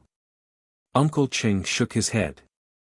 He knew that he couldn't interfere in this kind of thing, but he couldn't stand it anymore, so he left with a lonely look. Li Meiyu picked up the will and her face became paler as she read it. Old Master Li liked calligraphy. She often practiced calligraphy with her grandfather when she was a child, so she was very familiar with Old Master Li's handwriting. The handwriting of these 2 wills was exactly the same as that of Old Master Li, and his seal was stamped at the bottom. Li Jianye said proudly, see? This is written by your grandfather, isn't it? Li Yueying said, girl, hurry up and do as your grandfather said, or you'll be unfilial. Impossible, it's impossible. I don't believe it. I won't believe it even if you beat me to death. Li Meiyu threw away the will and shouted excitedly. Unfortunately, her struggle was too weak. The Li family's property was originally controlled by Li Jianye and Li Yueying. With these 2 wills, she really couldn't get a penny. At this moment, a harsh voice sounded beside him. My stomach hurts. My stomach hurts so much. Li Jianye turned his head and saw that it was Qin Haodong who was complaining. He frowned. He had formed a strong momentum with Li Yueying and was about to force Li Meiyu to submit, but he didn't expect that this guy would interrupt him in such an absurd way. Qin Haodong ignored his expression. He took Li Meiyu's arm and said, where is your toilet? Take me there quickly, or it'll be too late. Well, before Li Meiyu came to her senses, she was pulled out of the room by Qin Haodong. The toilet is over there.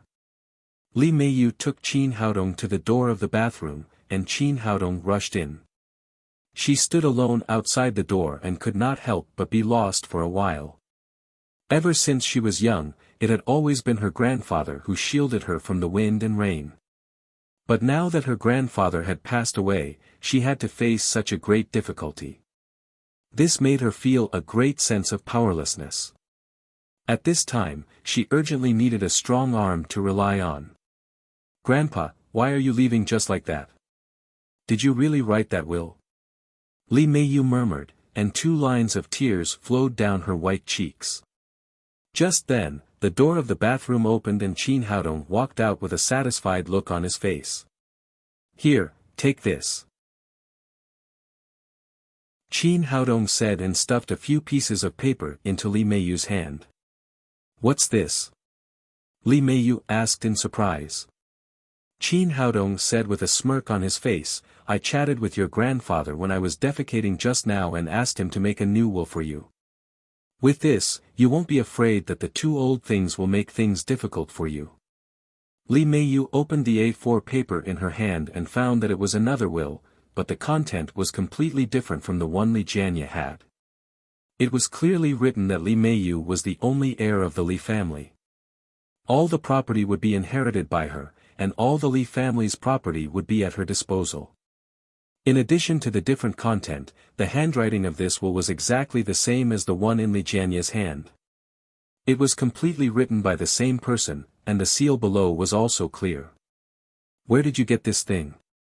Li Meiyu asked with a horrified face. She did not believe that Qin Haodong had her grandfather's will. If Qin Haodong had it, he would have taken it out just now, and there would be no need to go through so much trouble. But if he had made it, it would be too incredible. Don't ask so many questions. Just take it and use it. Don't let the 2 old things take advantage of you. Qin Haodong said, let's go and see what else they have to say this time. After that, they walked toward the morning hall together. In the morning hall, Li Jianye and Li Yueying looked at each other and saw the pride in each other's eyes. As long as they worked together, they could completely control the Li family. Li Meiyu was just a little girl. What trouble could she make? Li Jianye said, Yueying, what's the matter with this engagement? Li Yueying said, even if we get the inheritance, if this girl marries someone else, she will be a problem sooner or later. It's better for us to marry her ourselves. Then we will be completely safe. Li Jianye nodded and said, you're really thoughtful. As long as she gets married, it's impossible for her to make a comeback. While they were talking, Li Meiyu and Qin Haodong came back. After seeing her, Li Jianye said with a proud face, girl, you understand the will. It was your grandfather who insisted on giving us the inheritance, and we had no choice. He is my brother, and he has passed away. I can't go against his will. As he spoke, the old man put on a very reluctant look. It was obvious that he was still pretending to be obedient after getting the benefit.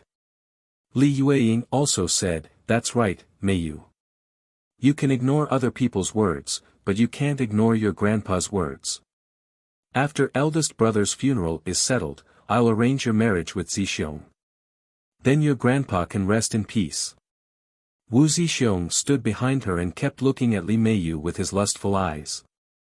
When he thought that this woman would become his wife, his eyelashes were about to bloom.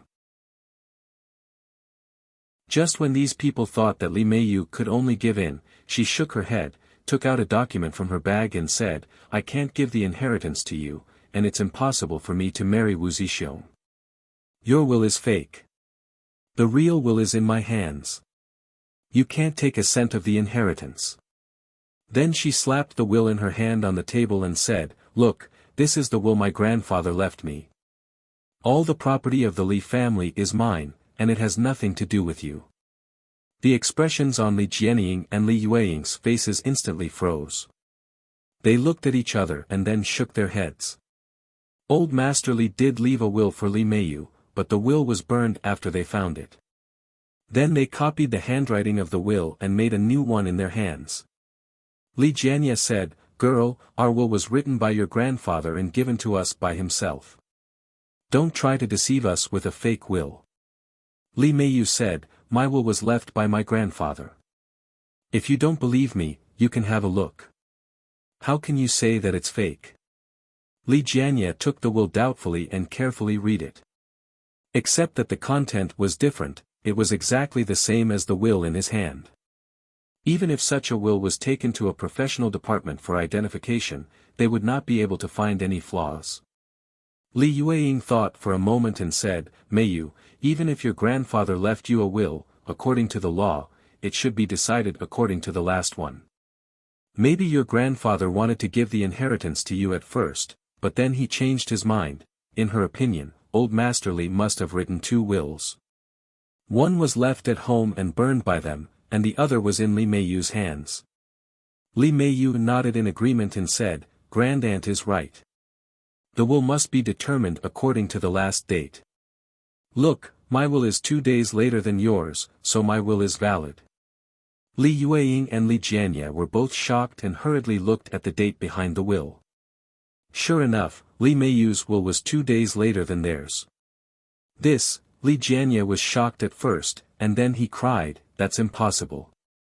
According to the date on your will, your grandfather was sick. How could he make this will for you? Li Meiyu said, You don't have to worry about that. You just need to know that this will is true and valid. Li Yueying rolled her eyes and suddenly had an idea. She said, Girl, the will is not a big deal. After all, money is just a worldly possession. The most important thing is the marriage contract your grandfather made for you and Zixiong. You must not go against his will. Then she took out a piece of paper and pushed it in front of Li Meiyu. It was the marriage contract between Li Meiyu and Wu Zixiong. Old Master Li's name was signed at the bottom, and his seal was also buckled. Hearing this, Li Jianye glared at her fiercely. This woman was really cunning. She changed her mind so quickly. As long as they could marry Li Meiyu to their family, all the Li family's inheritance would be theirs. Li Meiyu glanced at the marriage contract and then looked at Qin Haodong awkwardly. She didn't know how to solve this problem. Qin Haodong reached out and took the marriage contract. After a few glances, he said, It seems that this old man is really confused. How can a granddaughter be betrothed to 2 families? Li Yueying stared at him and said, Who are you? What do you mean? Qin Haodong said with a smile, It doesn't matter who I am. The key is that I also have a marriage contract. It was given to me by old Master Li himself. He said that I was so handsome that he wanted me to be his grandson-in-law. I couldn't refuse his kindness, so I reluctantly agreed. Look, the marriage contract is here. After that, he took out a piece of A4 paper from his pocket and slapped it on the table. Li Yueying was dumbfounded when she saw it. It was also a marriage contract. Li Meiyu and Qin Haodong's marriage contract was also signed with old Master Li's name and a seal. Wu Zixiong cried, That's impossible. You're a stinky bodyguard. How could Grandpa marry Meiyu to you? Your marriage contract must be fake. It can't be counted. What's wrong with a bodyguard? What right do you have to look down on a bodyguard? Qin Haodong said with a playful face, I'm just too handsome. If you're not convinced, you can pee and look at yourself. How could old Master Li marry his granddaughter to you? Wu Zixiong was so angry that he couldn't speak. In terms of appearance, he was indeed a few streets behind Qin Haodong.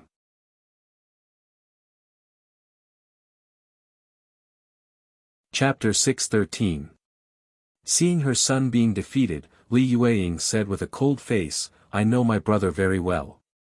He would never marry Li Meiyu to a poor boy who is nothing.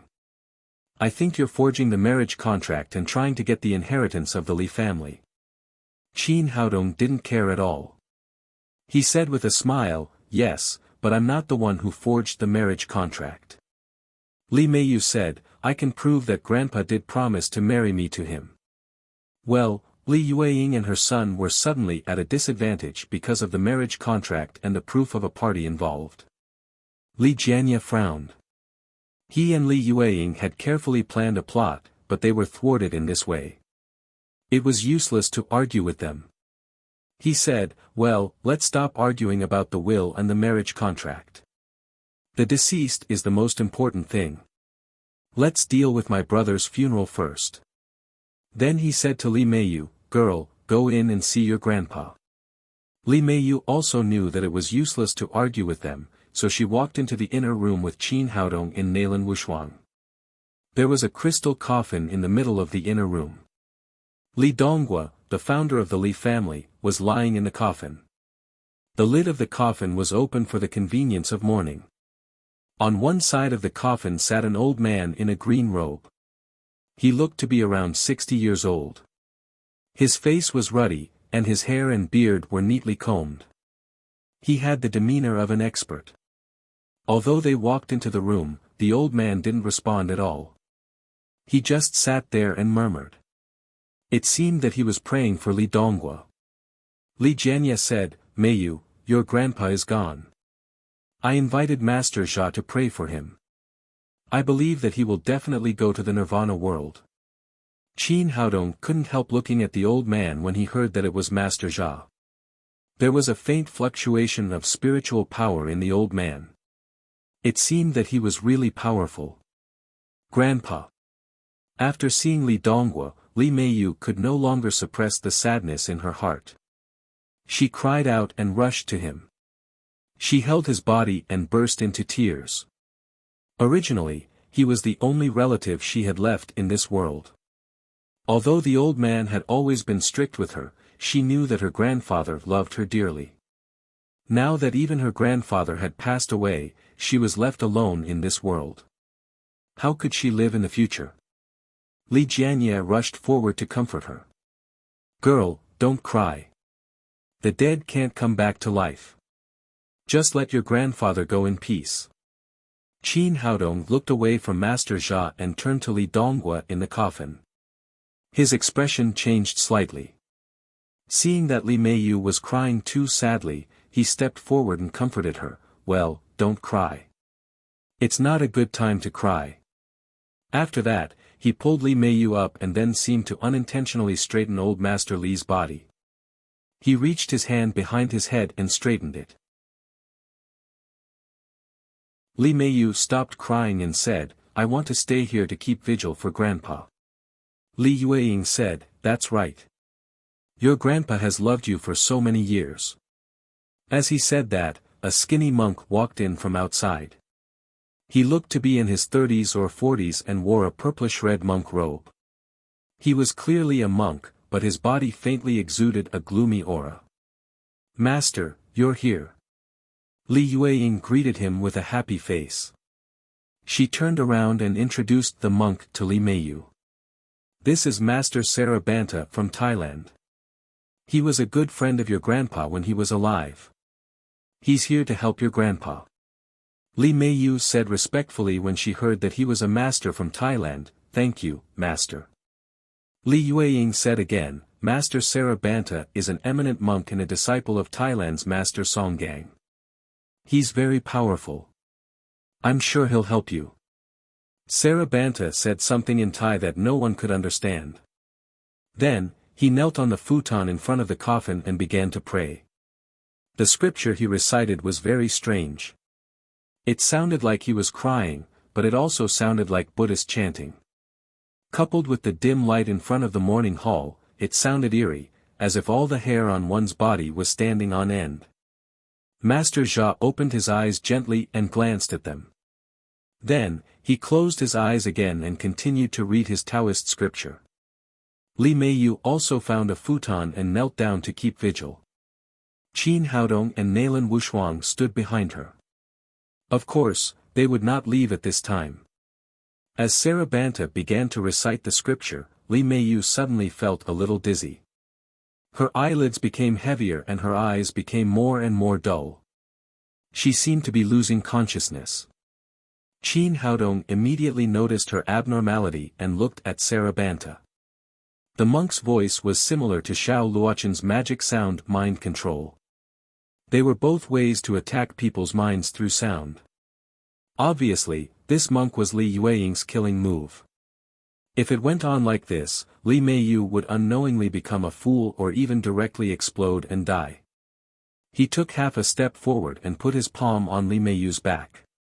His genuine qi came out of his body and formed an air shield in front of Li Meiyu, blocking the chanting sound like a shield. After blocking Sarabanta's attack, Li Meiyu immediately became sober. She shook her head gently and did not realize anything. She thought that she was just too sleepy. Qin Haodong was not a person who would only defend without fighting back. He began to recite the silent incantation and attacked Sarabanta. Sarabanta's dim eyes lit up and his voice suddenly became several times louder. He began to fight against Qin Haodong's incantation with his own voice. But no matter how loud his voice was, it was still gradually suppressed by Qin Haodong. After a while, panic flashed in Sarabanta's eyes and sweat began to drip from his forehead. In the end, there was even a thin layer of smoke rising from his forehead. In the eyes of others, this monk was too hard to recite the incantation. In fact, his heart was already full of fear. Even though he had used all his cultivation and had even overloaded it, he still could not resist Qin Haodong's silent incantation. Moreover, this kind of direct attack on the soul made it impossible for him to retreat. He could only fight to the end. At this time, he knew that he had met a master and had no choice but to fight to the death. He flicked his right hand and a faint red light shot toward Qin Haodong. It was dark in the morning hall, so no one noticed it at all. Scanning with his spirit, Qin Haodong saw the red light clearly. It was a poisonous needle with broken poison. He sneered and flicked out a sharp gust of wind. The poisonous needle immediately changed its direction and shot toward Sarabanta at a faster speed, directly into the mouth of Sarabanta, who was chanting sutras. At the same time, the silent incantation broke out. Sarabanta's mind was like a thunderclap, directly shattering his soul. Originally, this poisonous needle was refined by him and the poison on the needle could be neutralized. But at this time, he had been shocked into an idiot by the silent incantation and could not even save himself. He could only reap what he had sown and die of the poison on the needle. Sarabanta died. At the same time, the scripture in his mouth stopped abruptly.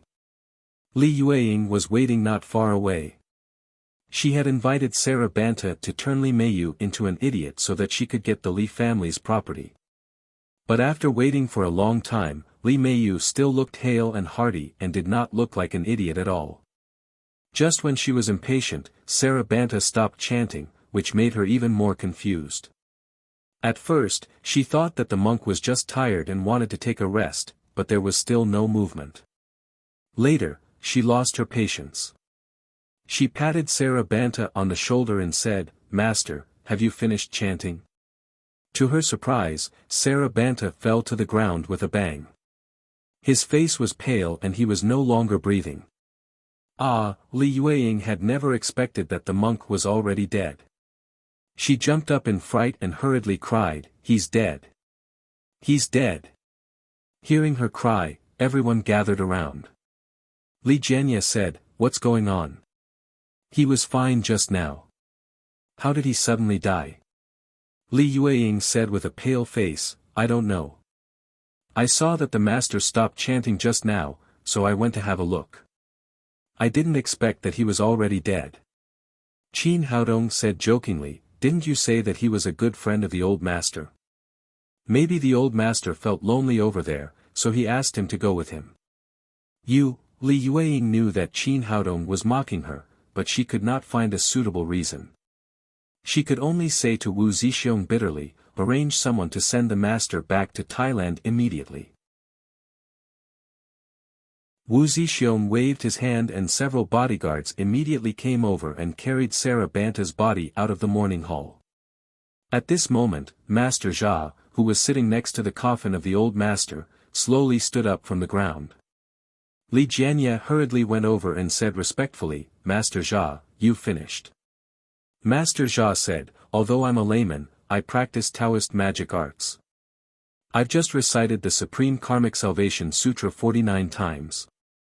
I believe that my old friend will definitely go to the Nirvana world. Thank you so much, Master Jia." Li Jianya thanked him again and again. Li Yueying said, "Master Jia, just now, Master Sarabanta died when he was performing Taoism for my brother. What happened? Do you know?" Master Jia said, "My old friend started from scratch and built such a big family business on his own. He was a man of great fortune. To help an old friend transcend, one must have sufficient attainment. The monk you mentioned just now is still a little lacking in attainment. Not only did he fail to transcend, he even sent himself on the path to the west. What a pity, what a pity." Although he said it was a pity, his face was full of pride. The implication was that his Taoism skills were much higher than Sarabanta's. "I see. Master Jia, you're really good at Taoism." Li Jianye was very happy. Master Jia was invited by him and Sarabanta was invited by Li Yueying. It was obvious that he was superior to Li Yueying. After a pause, he said, "Master Jia, there's one more thing that we need your help with."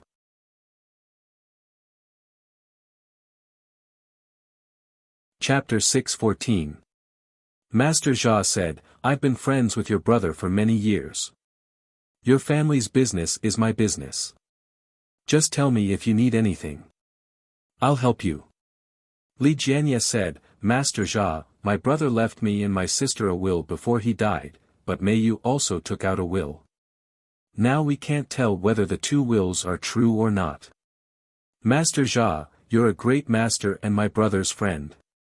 You're very familiar with my brother's handwriting. I want to ask you to notarize it for us." "Really?" Master Jia said, "I've been friends with your brother for more than 30 years and I'm very familiar with his handwriting." "Show me. I can tell whether it's true or not at a glance." "Thank you, Master Jia." Li Jianye took out his will and Li Yueying's. Then he turned to Li Meiyu and said, "Girl, bring your will here and ask Master Jia to notarize it for us." Li Meiyu was also very respectful to Master Jia. On the one hand, he was a very good friend of her grandpa. On the other hand, he had guided her to avoid the bloody disaster at the Shanghai Medical College. The effect was excellent, which increased her trust in Master Jia. She hesitated for a moment and then handed over her will under the encouragement of Qin Haodong. Master Jia took Li Jianye and Li Yueying's will and looked at it carefully for a long time. Then he nodded and said, "Yes, it's my old friend's handwriting. The style of speech is also in line with my old friend's habits." Then he picked up Li Meiyu's will, looked at it carefully and said, "Although this will is very similar to my old friend's handwriting, it still lacks a little charm. It doesn't have the aura of my old friend's handwriting. In my opinion, this will is forged." After he finished speaking, Li Jianye and Li Yueying were immediately overjoyed and said, "Thank you, Master Jia." After that, Li Jianye turned to Li Meiyu and said, "Girl, did you hear that? Master Jia has confirmed that your will is fake. Although you want the Li family's inheritance very much, you can't do it by hook or by crook.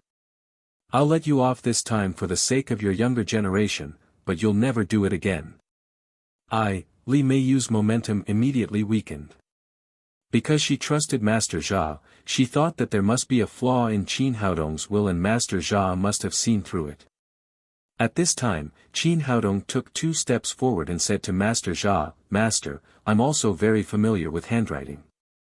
Can you tell me the difference between these 2 wills? How can you tell that this one is fake?" Li Jianye's expression darkened. "You're just a bodyguard. What right do you have to speak here?" However, Master Jia said, "I've always won people's hearts by virtue. Otherwise, I wouldn't be worthy of the title of master. Since he said so, I'll give him a result." He pointed to the 2 wills and said, "If it's an ordinary person, they can only distinguish it from the handwriting. I have to say that the handwriting of this will is so perfect that it's almost indistinguishable from the handwriting of an old friend. But at my level, I don't care about the handwriting, but the charm of these words. This will doesn't have the charm of an old friend at all." Qin Haodong shook his head and said lightly, "You can fool others with this trick, but you can't fool me. If I'm not wrong, the 2 forged wills of Li Jianye and Li Yueying were made by Master Jia. Am I right?" After hearing his words, everyone was shocked and panic flashed in Li Jianye and Li Yueying's eyes. Master Jia was still calm.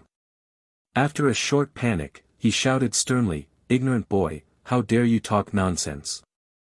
Do you know who I am? I'm the most famous Master Jia in Hong Kong, and my teacher is Mei Zhanlong, the best practitioner of magic in Hong Kong. How could I do such a dirty thing as forging a will?" Li Meiyu was also shocked by Qin Haodong's words. She quickly said, "You must be mistaken. Master Jia is definitely not that kind of person." Qin Haodong said with a smile, "Silly girl, you've been cheated. This is a typical case of helping others count the money after being sold." He glanced at Master Jia, pointed to the will on the table and said, "There are 2 auras on this will. One belongs to Li Jianye, and the other belongs to the person who wrote the will. The person who wrote the will is not your grandpa, but Master Jia. Their auras are exactly the same. It's very clear that Master Jia has colluded with your second grandpa to steal your grandpa's property. The reason why he sent you to Shanghai to study was not because of the disaster, but because he wanted to send you away so that he could kill your grandpa. It's because he is a good friend of your grandpa that he is so familiar with your grandpa's handwriting and can imitate this will." After hearing his words, Li Meiyu's expression changed greatly. She shouted, "Haodong, do you mean that my grandpa didn't die of illness, but was killed by them?" Qin Haodong nodded and said, "That's right." Master Jia's expression changed greatly. He pointed at Qin Haodong and said angrily, "Boy, don't talk nonsense. You're just an ignorant kid. Do you know anything about auras?" He turned around and said to Li Meiyu, "Girl, don't listen to the provocation of others. I'm not a person who would do such a dirty thing." Well, Li Meiyu was confused for a moment. Although she trusted Qin Haodong very much, Master Jia was very famous in Hong Kong and he had left a mark in her heart since she was a child. Subconsciously, she thought that such a thing could not happen. Qin Haodong said to Master Jia calmly, "You dare not admit what you've done. I really despise you." Master Jia said, "Boy, I can't be slandered by anyone. You can't leave here if you don't give me an explanation today. Do you want an explanation? Okay, I'll give it to you now." Qin Haodong said, "There's one person who knows the truth of this matter better than anyone else."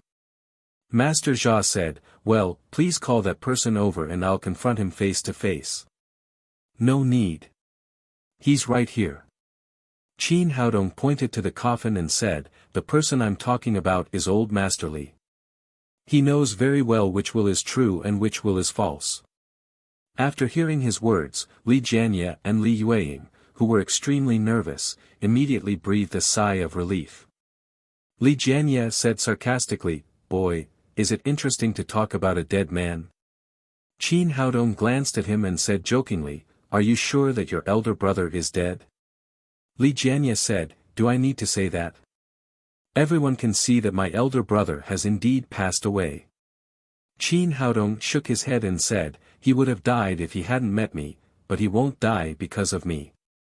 Master Jia said with disdain, "I thought you were a master, but it turns out that you're just a madman who talks nonsense. He's already dead. Do you think you can save him?" Qin Haodong looked at him coldly and said, "Didn't your master tell you that the soul taken away by the soul-taking talisman can be resurrected as long as it returns to the body in a short time?" Master Jia was shocked at first, and then he said in a panic, "I don't know what you're talking about. What's the soul-taking talisman? My old friend died of illness. What does it have to do with the soul-taking talisman? You won't give up until you see the coffin. Then I'll show you what real magic is." Qin Haodong said as he made a spell with both hands. He pointed at Li Donghua in the coffin and shouted, "Ha!" With this shout, a beam of light appeared behind Li Donghua's head. The light was so dazzling that people couldn't open their eyes. Then it turned into a beam of light and shot at Master Jia's chest. Before he could react, there was a bang in his chest and several talismans were quickly burned. Then an illusory figure rose from the fire.